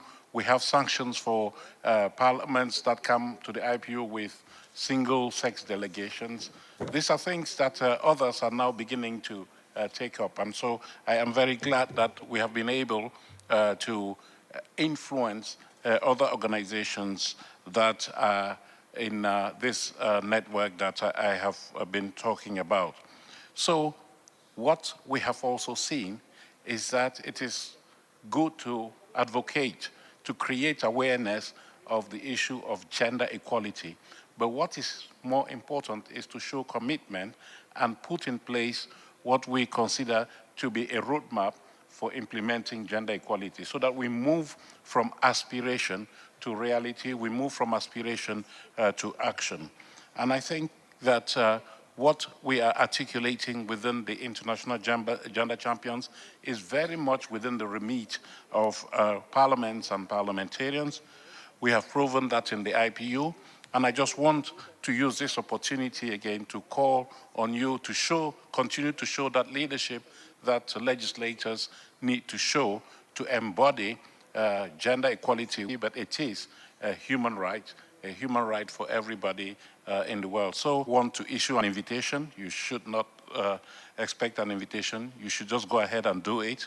We need to support initiatives that are out there. We need to mentor young people, because the issue of gender equality comes from the young age. If you train your children back home, the rights of boys and girls equally, and today I've been able to continue to drive change in the world within my sphere of influence. So I would like us to use that opportunity. We need to challenge inequalities. We should call out those countries that are, or individuals that are challenging gender equality. And I use this opportunity to express grave concern at the pushback that we are witnessing to women's rights across the world. It is time for us to fight that pushback, and you can count on us, not only as Secretary General of the Inter-Parliamentary Union, but also as the chair of the Global Board of International Gender Champions, to help you fight that battle. Because we cannot allow the progress that we have achieved to come unraveled because of some conservative attitude. We should not be silent, because silence is not neutrality. It is.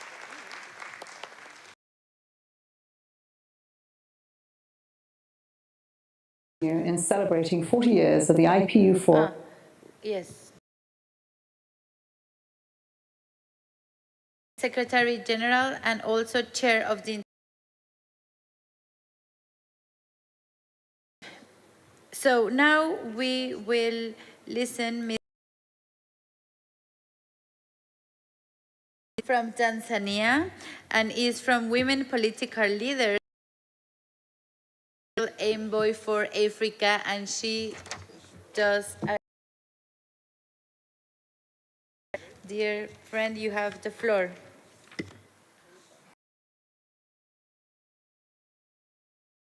Good afternoon, everybody.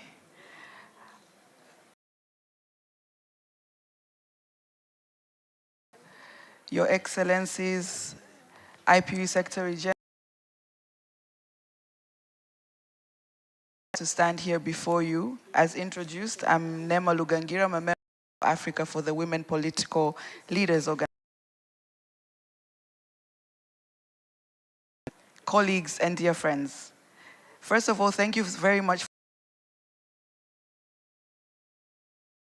for how we as women leaders and as networks can connect the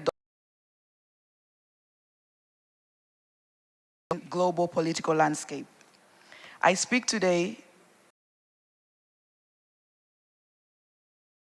community committed to increasing both the number and influence of women and the women political leaders show us that progress is never made in coordinated action that we have advanced, and it is in this spirit I would like to propose 3 concrete ways. Firstly, we need to institutionalize partnerships between advocacy and joint actions. We must move from conversation one another's initiatives and build bridges between regions. This opportunity to call on both the IPU and WPL cross-regional collaboration aimed at exchanging experiencing impactful joint advocacy on laws.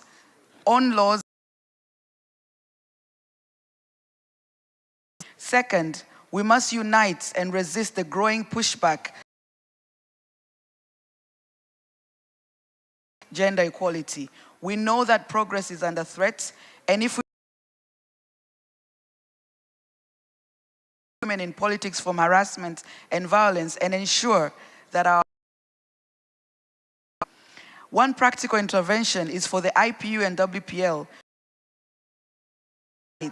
into issues faced by women in politics, dig deep campaign towards adaptation of such solutions. We can do so much more. Of men. This has been said throughout the day, and I would like to re-emphasize that. Governance and inclusive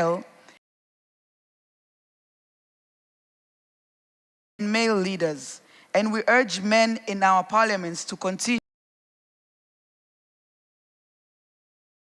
where WPL and they work together, and we can already see the equality. I think it deserves a round of applause for that. Now, beyond public pledges, actions such as co-sponsoring gender equality legislations, our male colleagues accountable for supporting women's leadership. A key country in Africa to recognize gender-based violence in election, engaging and getting the buy-in and support from our male colleagues. Accelerate these efforts and address the challenges that we have faced. The road to equal representation requires with a clear and shared commitment. Number one, we need to connect our Number two, we need to take collective action. We need to mobilize our male allies to stand matter of principle. It is a matters reports that relation broader societal prosperity, more women in leadership, economic development and social cohesion. The data is clear. By ending with a call to action and a plea of support from the IPU Women Group President, Cynthia, that I would like for us to a collaboration and a practical partnership between the WP. Said that once again, thank you so much for this opportunity, and together we can.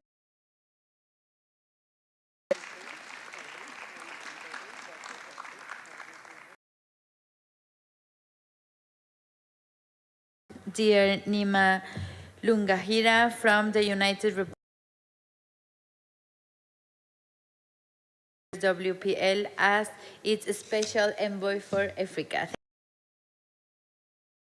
Thank you, Secretary General. We know that you have a meeting. See you later in the opening, our Secretary General. Thank you, Mr. Chungong. Now we will see a video message from Ms. and Chair of the United Nations Sustainable Development Group.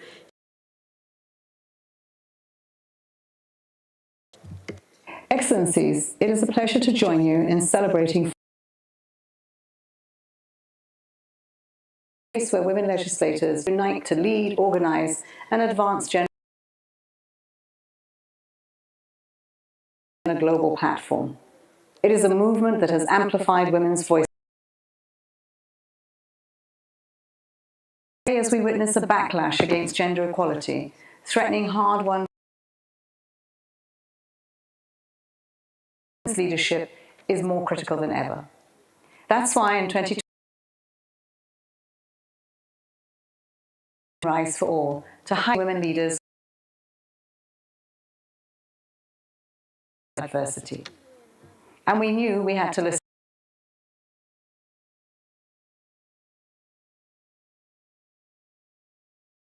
They also named the barriers: mental health, unpaid care, insecurity, and exclusion from power. And they called for a multilateral system that hears them and responds. These findings reinforce what this forum has always known. Women are not passive beneficiaries of change, we are drivers of it. Excellencies, you have the power to champion policies that elevate women's voices and advance gender equality. But this is a collective effort, one of solidarity. We must connect movements, share strategies, and turn commitments into action. We must bring men along, not as bystanders, but as true partners in advancing equality. We must also unlock finance and investments and foster international cooperation to empower women, especially in the interest of least developed and low-income countries. Without resources, our ambitions will remain aspirations. At the United Nations, we are stepping up efforts through our Gender Acceleration Action Plan and Clarion Call, a clear roadmap to dismantle barriers and drive lasting change. As we mark 30 years since the Beijing Declaration, let us broaden alliances, amplify voices, and protect the gains we have fought for. The United Nations will continue to stand with you, to amplify your voices, support your work, and shape a future built on justice and equality for all. Let's lead together. Let's rise for all. Thank you.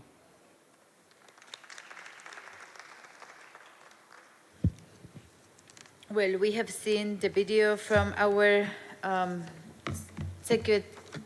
Deputy Secretary General of the United Nations. and Chair of the United Nations Sustainable Development, Amina Mohammed. Thank you so much. So now I will take contributions from the floor for this segment, and will invite you to share specific initiatives that you will champion within your respective networks, parliaments, and communities. So we have these delegations. Please, 2 minutes so more countries can participate. So Ms. Flor Dillis Ulster from Canada, you have the floor for 2 minutes. If everyone can do it from their place, I think it's better. Thank you. You have the floor.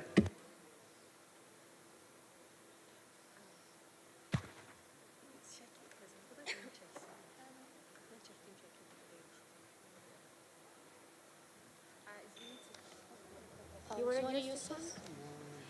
No, we need a microphone that works, yes.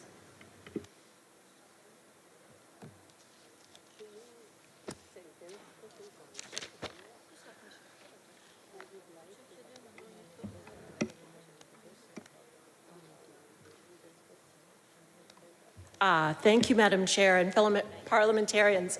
I'm delighted to be here today to discuss the importance of global networking, gender parity, and to reverse the current pushback against equal rights. As parliamentarians, we have an essential role to play in fighting the rollback of gender rights and in shifting the paradigm back towards gender equality. As a network, we can learn from each other and support each other to implement measures that will accelerate parity in politics. In 2019, Canada's House of Commons Standing Committee on the Status of Women completed a study on the representation of women in Canadian politics. The study revealed various reasons that deter women from participating in politics. These reasons include gender stereotypes and discrimination, gender-biased media treatment, insufficient efforts to recruit female candidates, and the prevalence of gender-based violence and harassment. Research in Canada has also shown that women in politics, especially racialized women, are disproportionately targeted by violence and harassment at every level of government and in every political party. But we know this is not a uniquely Canadian issue, which is why forums like this are so important. As parliamentarians, we must name the problem and share tools and strategies to combat the verbal, psychological, and physical violence that prevent women from fully exercising our power. In addition to getting women elected, we need to ensure that our parliaments are spaces where both men and women can thrive. The Parliament of Canada has taken measures such as enacting new policies for parental leave, reviving sexual harassment policies, and adapting our facilities to support parliamentarians with children. We know there is value in global networking and in sharing our knowledge to ensure that future generations can see all that they can truly be. Thank you, colleagues. Thank you to our President, Madam President Cynthia Lopez, and thank you to our Uzbeki hosts. Thank you so much, and thank you for your words. Ms. Osler from Canada, now it has the floor. Ms. Soline from Rwanda. Honorable President of the Bureau of IPU Forum of Women Parliamentarians, Excellencies, good afternoon.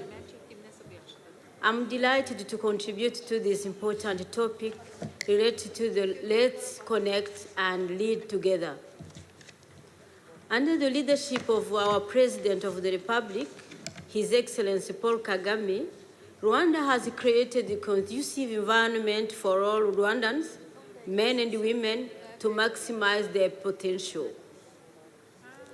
From the 1994 genocide against the Tutsi in Rwanda, we learned that the cost of exclusion and discrimination is higher than the investment required for people's inclusion in governance and economic development of our country.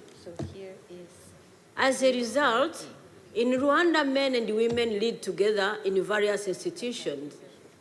In fact, we are the first country in the world with a female majority in the parliament, with 63.75% in the Chamber of Deputies and 53.8% in the Senate. Rwanda Parliament's approach to achieve gender equality is a combination of political will, legal and institutional frameworks, and accountability. In 2008, Rwanda Parliament established the Rwanda Women Parliamentary Forum to promote gender equality, to advocate for women's rights, and support the implementation of gender-sensitive laws.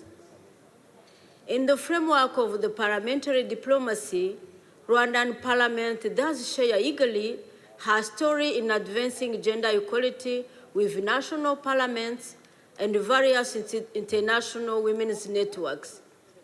The discussions are held about effective measures to enhance women's participation, economic empowerment, leadership, and influence in parliaments.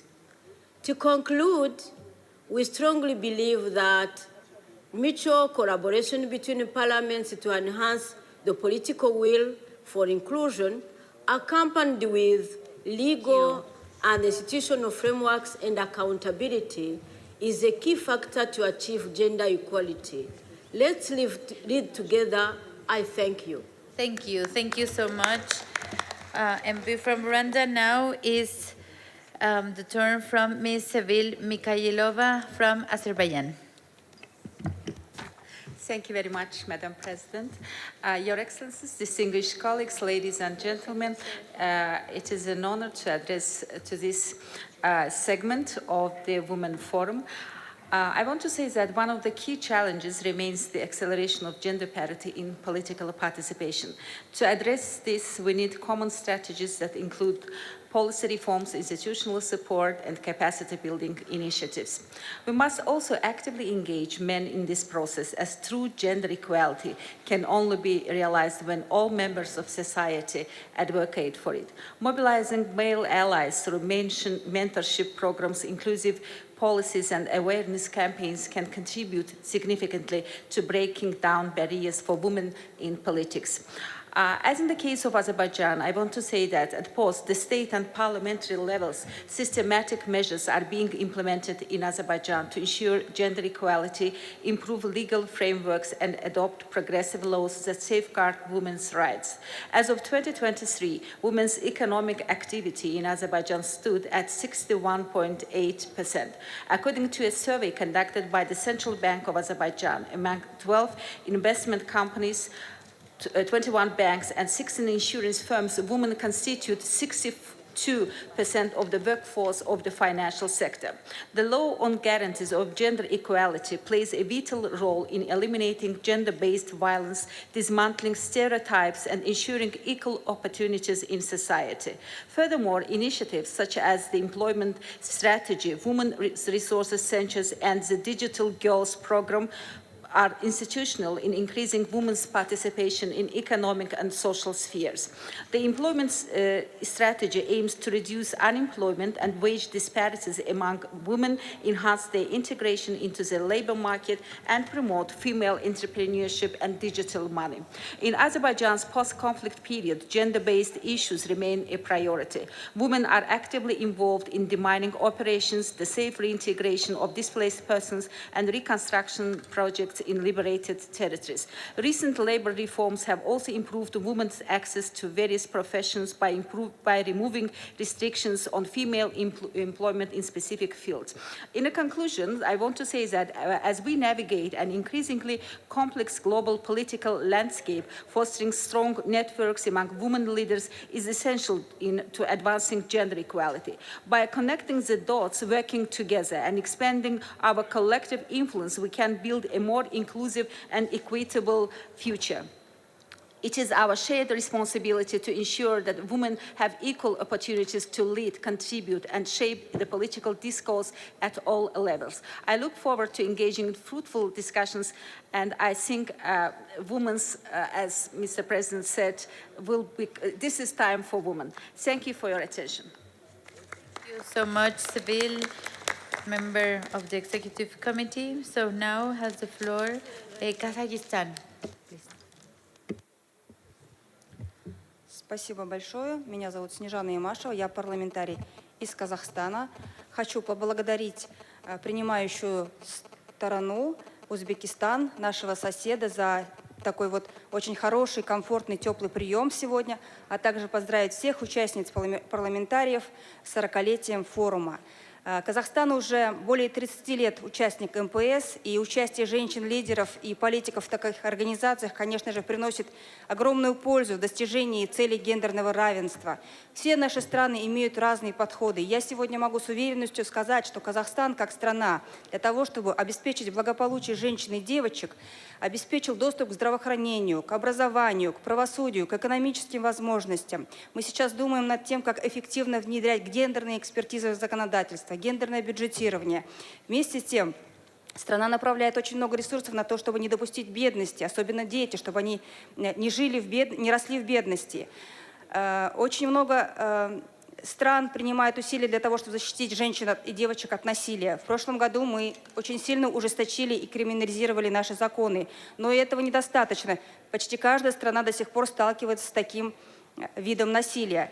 И четвертое. Все мы хотим обеспечить участие женщин в политике. Все делают это по-разному. В нашей стране это квоты. Но мы приходим к тому пониманию, что этого на сегодня недостаточно. И одна из наших инициатив крайних – политические партии создают у себя отдельные направления и обучают молодых женщин-активисток борьбе в политике, выдвижению через выборы и участию в иных формах, через иные механизмы в других формах власти. И еще я бы хотела, уважаемые женщины-парламентарии, сказать о том, что когда мы говорим о гендерном насилии, когда мы говорим о гендерном равенстве, почему-то всегда участники этого диалога всегда только женщины. Необходимо подумать о том, как больше мужчин вовлекать в этот диалог. Большое спасибо.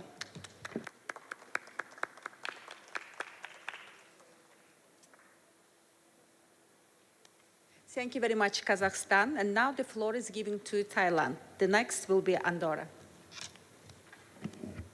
Madam Chair, colleagues, Women Parliamentarian Network has played a crucial role in advancing gender equality and empowerment. Actively engaging with regional and international communities, women parliamentarians of Thailand have consistently contributed to key policy decisions and many legislative advancements. We see how strong network can empower women in politics. For instance, Women Parliamentarians Caucus, a cross-party platform where female MPs work together to advance gender-responsive policies, mentor inspiring women leaders, and drive legislative change.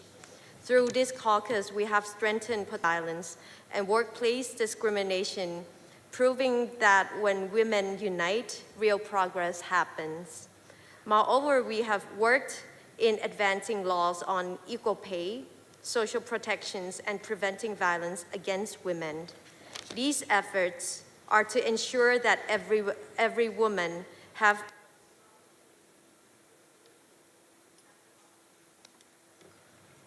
Is it okay? To ensure that the opportunity contribute to the society without discrimination. In ASEAN, our women parliamentarians work closely on women parliamentarians of IPA with their counterparts to advocate for stronger law protection women's rights. Their efforts have influenced ASEAN Declaration on Gender Equality and Policy addressing gender-based violence. At the global level, we have actively engaged in IPU Forum of Women Parliamentarians and other meetings organized by the IPU push for the inclusive decision-making. Recently, the Thai delegations also attended a global meeting of women parliamentarians in Mexico City, reinforcing stronger international commitments to promote gender equality, women's rights, and empowerment, as well as a great opportunity to strengthen network among women parliamentarians. Thailand, we believe that regional and global networks will enable meaningful change as well as make a tangible impact, ensure that gender equality and women empowerment remain a priority in policy making and governance. Please Thank conclude you. your time. Thank you.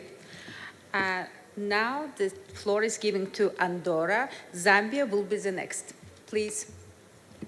Merci, Madame la Présidente.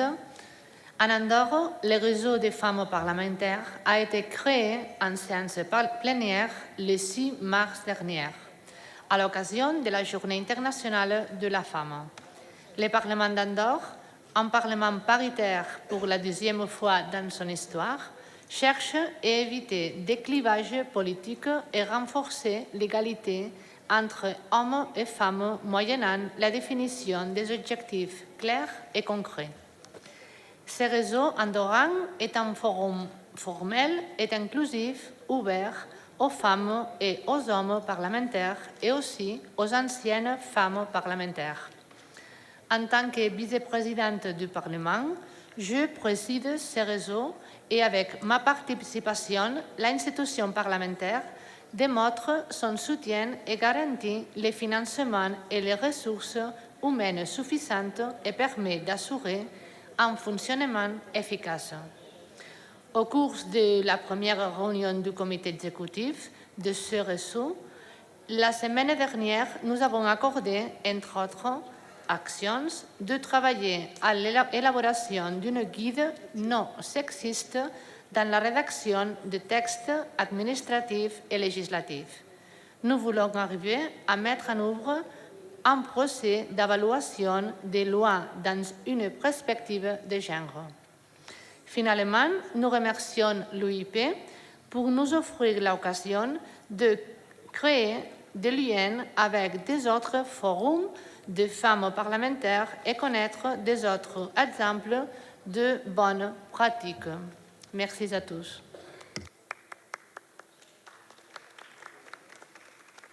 Thank you. The floor is given to Zambia. Next will be Burkina Faso. Please. Thank you, Madam Chairperson, for giving me an opportunity to share with the IPU on how the Zambian women are shaping politics through global network.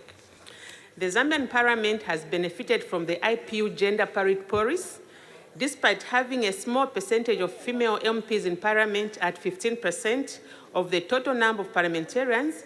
The Zambian government has appointed women in various strategic positions. It is under the current government that we have the first female speaker since independence. We have the second vice president who is a female, and also the head of the elections board is headed by a female. From my own perspective as a member of the IPU since 2021, when I was elected as a member of parliament, I've learned a lot through networking with other members of parliament within the IPU family. Using the IPU policy, I was voted first female MP of the year, named after the current Speaker of the National Assembly, our late Honorable Neri Muti. Because of the experience from the IPU, the female Zambian MPs are championing the quota system agenda through the Constitution Amendment as a way of increasing the numbers of women in Parliament. Under our current female speaker, the Zambian Women Parliamentarian Caucus has been transformed into a committee which will come into effect in 2026. Considering how effective female leadership is in our society, last week our speaker launched the construction of a parliamentarian crèche which will facilitate for young parliamentarians, staff and some stakeholders by taking care of the children from baby class to nursery. This will give an opportunity to members of parliament to be effective in their work despite having little children. The woman leader is a mother to society. Thank you, IPU, for giving us knowledge to fight for our space in our society. Thank you so much. Thank you. And the floor is given to Burkina Faso, and next will be the Bahamas. Okay. Excellence, Madame la Présidente, Excellents les membres du panel, merci pour l'opportunité qui m'est offerte en vue d'apporter ma contribution pour l'édification de la promotion du genre, la promotion de l'égalité entre hommes et femmes. Et au Burkina Faso, les femmes parlementaires ont été élevées au grade d'ambassadrice de paix. et sécurité, et ceci en vue de promouvoir la paix et la sécurité au Burkina Faso. Alors, également, il y a le renforcement de la promotion de la politique de budgétisation sensible au genre. Ceci permettra dans tous les secteurs de budgétiser les activités en ce qui concerne le genre. Faire la promotion de la parité par le vote des lois, amener les hommes à promouvoir la parité.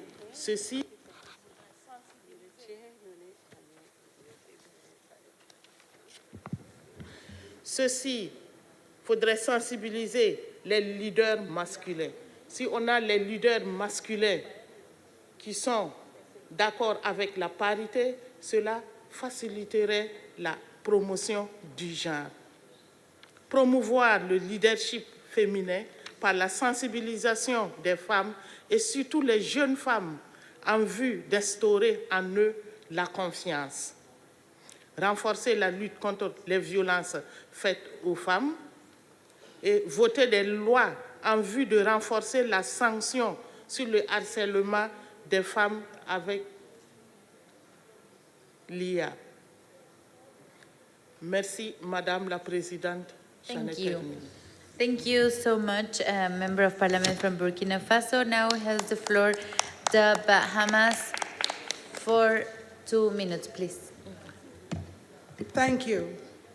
The first woman was elected to Parliament in the Bahamas in 1982. Today we have 18% women in both parliaments, holding offices from Governor General to the Speaker of the House of Assembly, the President of the Senate, and recently the first female Commissioner of Police. Yet, while we celebrate these historic strides, we acknowledge that our work is far from complete. Every girl in the Bahamas deserves to know that there is a space for her in the halls of power. And that is why, no matter our differences, our shared identity comes first. Both political parties in our country have a vital role to play in advancing the cause of women. It is only by working side by side across the divide that we empower our women and girls, and indeed our men and boys. And that is why recently, as an opposition senator, I had an opportunity to attend the 69th session of the Commission on the Status of Women at the UN as part of a bipartisan delegation. Today, I am here at the Forum of Women Parliamentarians at the IPU 150, a testament to our united commitment. We recognize that the advancement of women is not merely a partisan pursuit, it is a national imperative. We refuse to let party politics stunt our collective progress. Instead, through collaboration and a genuine meeting of the minds, we are shaping a Commonwealth that is as inclusive as it is strong. We are carrying forward the legacy of those who came before us, blending the wisdom of the past with forward-thinking vision. Together, we will continue to unlock opportunities and build a future where every citizen, regardless of gender, can shine. Thank you very much. Thank you so much. And thank you, Bahamas, for your participation in IPU. You have been recently added to IPU, so thank you so much for your participation. Now, Turkey has the floor. Thank you.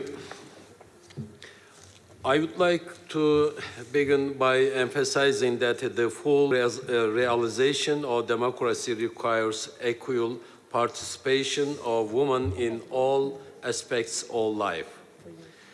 The development of a society is only possible if the women of that society are an integral part of this process. In these regards, women's participation in politics and decision-making process enables the development of more inclusive, equal, and diverse policies.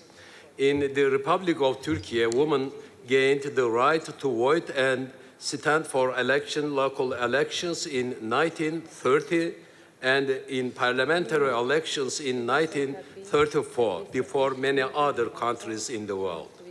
Today, as we celebrate the 3rd anniversary of the Bayesian Declaration and look ahead to the 2030 Agenda for Sustainable Development, We recognize both progress made and the challenges we face. We reaffirm Turkey's strong commitment to achieving equality between women and men and the empowerment of women and girls as a fundamental pillar of sustainable development.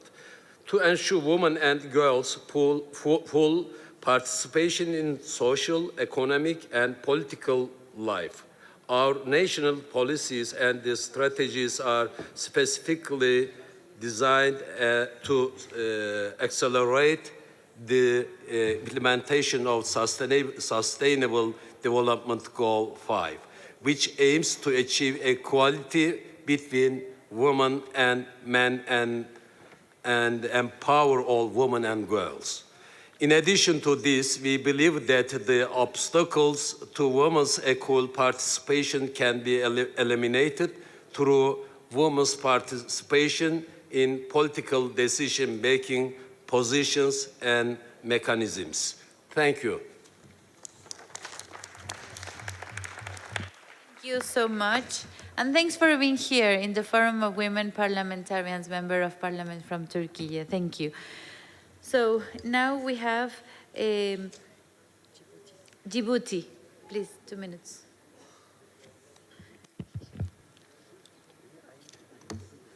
Rebonjour tout le monde, Madame la Présidente, Madame la Secrétaire.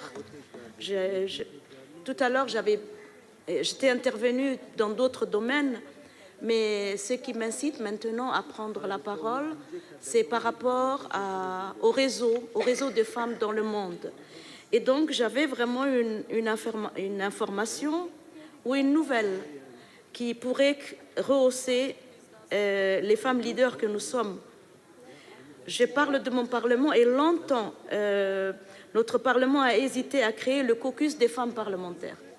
C'est chose faite maintenant. Depuis 2 mois, ce caucus est créé parce qu'avant, il y avait des difficultés d'incompréhension entre les collègues et même au niveau de la tête pensante du Parlement.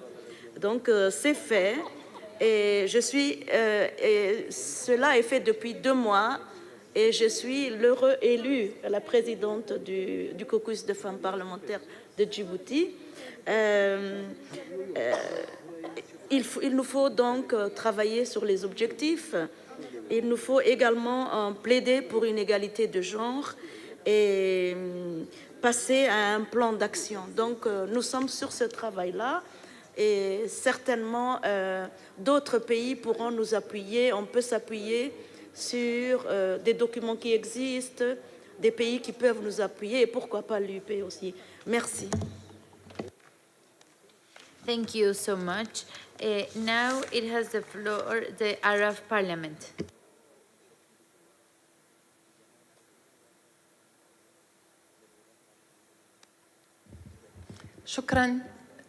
شكرا سيدة الرئيسة.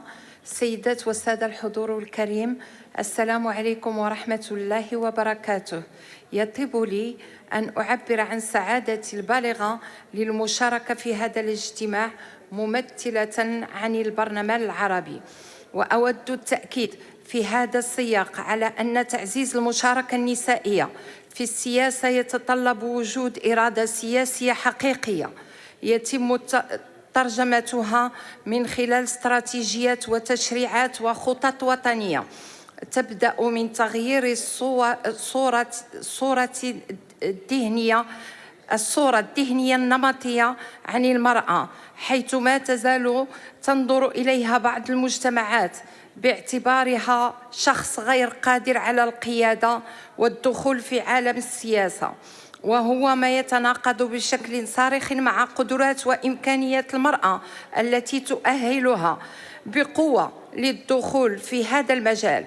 ولدينا نماذج عديدة في هذا الشأن، والحقيقة أن البرلمان العربي يولي اهتماما كبيرا لتعزيز مشاركة المرأة العربية في الحياة السياسية، وقد أطلق البرلمان العربي في سبتمبر الماضي لعام 2024 وثيقة برلمانية للمرأة العربية بهدف تعزيز مشاركة النساء في السياسة وبشكل خاص في العمل البرلماني.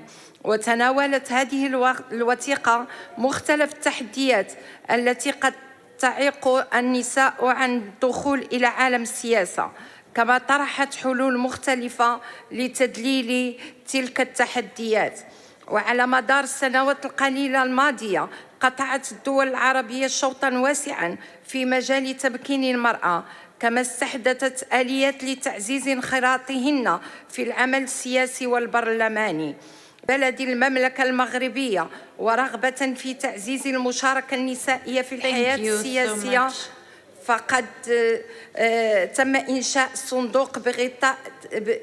صندوق تمثيلية النساء بغطاء مالي قدره 10 ملايين درهم بهدف رفع القدرات النسائية Thank you so much, من خلال دعم مشاريع الأحزاب السياسية. شكرا. Now it has the floor, dear Flavia from PMNCH.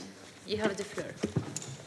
Thank you so much, Madam Chairperson and distinguished colleagues of the Women Parliamentary Forum.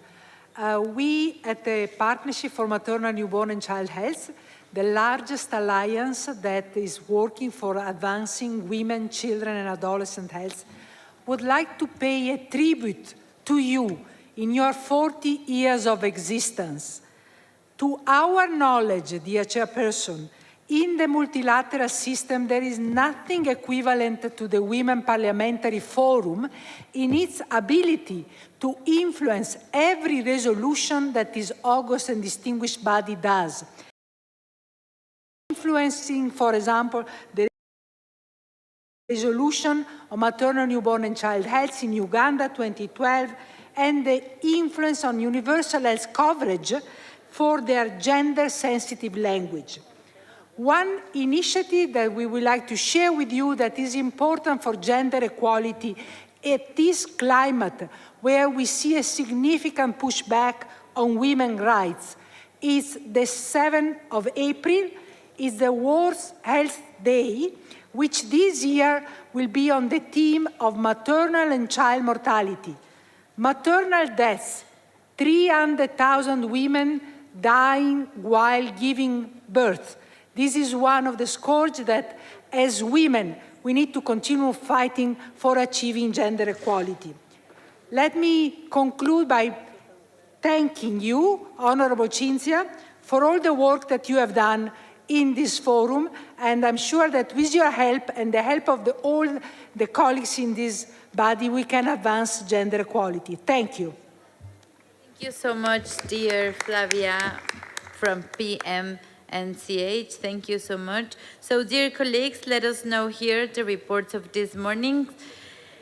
Working groups. I'm pleased to have the two rapporteurs from this morning discussions group join me in the podium to present these reports. So, Ms. Yes, thank you. Thank you so much, Nima from WPL, for being here. Thank you.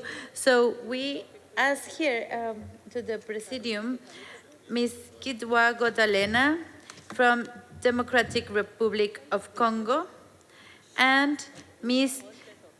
Desharetawat. I pronounce good? Deshatirawat. Deshatirawat, a member of parliament from Thailand. So I will ask Ms. Godalena.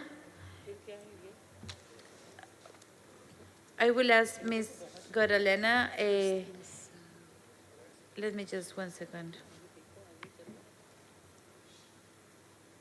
Yes. Okay, so we have both reporters here, so we will start with Ms. Tishatirawat. I pronounce good? Okay, you have the floor as a reporter. Thank you. Dear colleagues, I am pleased to report the debate in Group 1. The debate focused on the draft resolution entitled "The Role of Parliament in Advancing a Two-State Solution in Palestine," presented by the Standing Committee on Peace and International Security. Ms. Reynolds from Australia chaired our debate, and 20 delegates took the floor to share their views on this topic from a gender perspective standpoint. Thank you, everyone, for your rich and interesting contributions.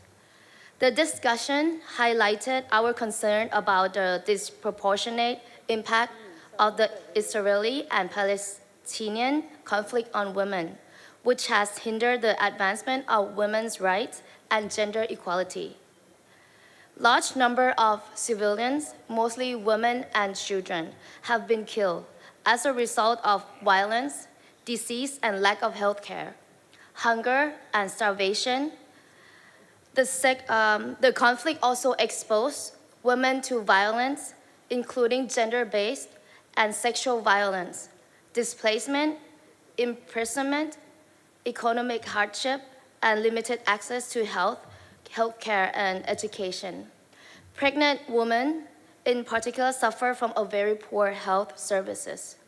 Women prisoners and hostages should be liberated in dignity. Participants stressed the need for parliaments and parliamentarians to raise the voices of women in war and displaced women. We must address the needs and interests of women in conflict situations and demand access to and delivery the essential humanitarian assistance. We must also promote the full enjoyment of all human rights by women and girls and their empowerment.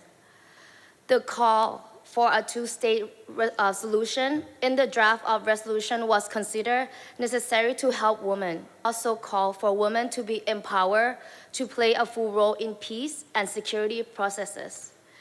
There is an urgent need to fully recognize the role of women and their full participation in conflict resolution and in building social justice and coexistence on the basis of women, peace, and security agenda. Women should participate in peace-building process, in conflict mediation and conciliation, and in post-conflict efforts. We have regretted that their crucial contribution is too often invisible, and that women remain excluded from peace negotiations. There is a need and a strategic value in including women. We share this value of peace and inclusivity and call for an immediate ceasefire and respect for international law. We strongly believe that women must be included in the two-state solution peace talks to ensure sustainable peace. Colleagues, the draft resolution presented by the co-rapporteur of the Standing Committee on Peace and International Security already covers many of the concerns that we have expressed today. Based on these main points, we may decide to support amendments already tabled if they reflect some of the concern. Thank you for your attention. Thank you so much, Ms. Deshatirwat. Thank you so much. No, absolutely. Thanks for your report. And now you have the floor, Ms. Godalena.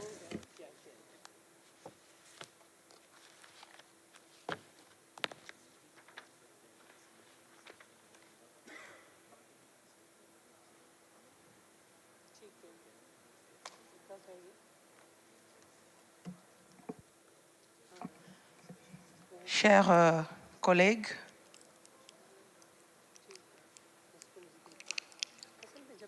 j'ai le plaisir de restituer ce soir la teneur des débats tenus ce matin au groupe 2, au Forum des femmes parlementaires sur le thème du projet de résolution à l'ordre du jour à la Commission sur le développement durable, intitulé « Stratégie parlementaire visant à atténuer les effets à long terme des conflits, y compris des conflits armés, sur le développement durable ». Chers distingués et estimés collègues, 18 délégués ont pris la parole, soit 17 femmes et un homme de 18 pays. Nous nous sommes accordés sur le fait qu'il ne peut y avoir de paix durable sans développement. Les inégalités sont un facteur d'instabilité qui nourrit les conflits. Et ces inégalités se trouvent renforcées lors des crises, qu'ils soient climatiques, économiques ou liés à des conflits armés. Les participants ont souligné que les conflits affectent tout particulièrement les femmes et les filles, ce qui requiert de mesures sensibles au genre dans la prévention de la résolution des conflits. Ainsi, dans la protection de personnes affectées et la construction de sociétés plus résilientes. On a relevé le rôle fondamental que jouent les femmes dans la prévention et la résolution des conflits. Des données existent pour démontrer que les accords de paix qui comptent sur la participation active des femmes sont plus durables. C'est pourquoi la lutte contre les inégalités entre les femmes et les hommes, l'autonomisation de femmes et de filles, le leadership féminin doit être au cœur des stratégies pour atténuer les causes à long terme des conflits. À cet égard, la résolution 1325 du Conseil de sécurité des Nations Unies a été soulignée comme un cadre essentiel qui doit guider notre action. Et nos parlements ont un rôle clé à jouer, notamment en prenant des mesures suivantes. Renforcer les droits des femmes et de filles dans la loi et dans la pratique, afin de rendre les sociétés plus résilientes et justes et bâtir une paix durable. Il s'agit d'un impératif à la fois pour le développement durable et pour la paix. Mettre en œuvre la résolution 1325 dans son entièreté, allant du renforcement de la participation des femmes dans la prise de décision et dans le processus de paix, à la protection des femmes et de filles affectées par les conflits. Le plan d'action national sur femmes, paix et sécurité donne un cadre clair de promotion de politiques dans ces domaines et de reddition des comptes. Et nos parlements doivent être au cœur de la mise en place et le contrôle de la mise en œuvre de ce plan d'action.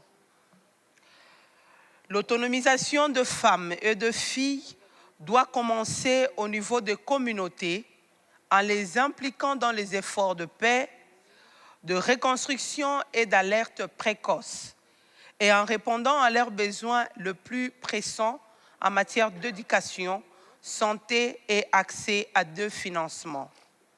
Enfin, la budgétisation sensible au genre et les mesures ciblées telles que quotas doivent permettre de prioriser en tout temps l'égalité entre femmes et hommes. Voici, chers collègues, les principaux points que nous avons entendus ce matin. Ma collègue Madame Machamba et moi-même aurons maintenant la tâche de traduire ces points aux besoins en amendement de la part de notre forum à la Commission sur le développement durable qui débutera ses travaux demain. Chers distingués et estimés collègues, je suis confiante que nos amendements renforceront encore davantage cette importante résolution. Je vous remercie.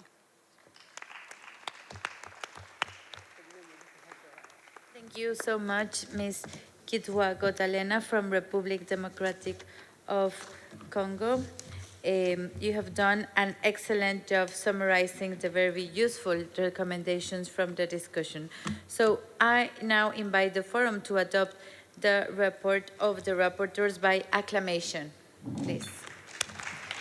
Thank you, adopted.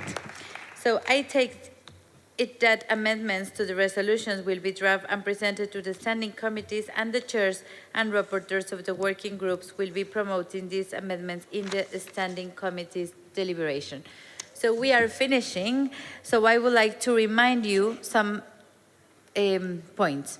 First, we have the dinner of Women Parliamentarians. Thanks for the Uzbekistan. Thank you so much for your host and for this dinner that you are offering us. Thank you. So it will be April 7 at 8 p.m. In the program it said 7, but it's at 8 p.m. in the Intercontinental Hotel. So everybody can be there. The second announcement is that to remind the third sitting of the forum, members of the forum, will be April 8 from 2:30 to 3, and then from 4:30 to 5:30. So the members of the new bureau, we invite you to be the 8 from 2:30, please. All of them. Yeah, all members of the forum, yeah, of women parliamentarians. And also, let me tell you that they had approved the next conference for women parliamentarians, so we will wait until the end of the conference to announce where it could be. So we have the candidacy of Serbia that wants to host the conference, and we will be talking with France about if it's good this year or next year, Veronique, but thank you. So we open this to have the Conference of Women Parliamentarians March 2026. And the other, I would like to announce the conference, the regional conference of women's parliamentarians specific in violence that will be in Asia. And we are also opening the doors for the host. We will be talking with Thailand. It will be great to have this conference in November 2025. So the fourth session of the Forum of Women Parliamentarians will take place during the 151 IPU Assembly in Geneva. And just tell you this, dear colleagues, that our task is complete for today. It was a great pleasure for me to preside over today's proceedings. I wish you a good day. We have to go to the opening ceremony, and I will see you on Tuesday, 8 at 2:30 to proceed with the election of the new bureau members and the 39th session of the Forum of Women Parliamentarians is now finished. Thank you so much for your... Our session is adjourned. So I will want to thank you, your participation. Thanks for the male MPs that were here also. Thank you so much for being here. And see you in our next activities. Thanks for being part of this Forum of Women Parliamentarians. Thank you so much.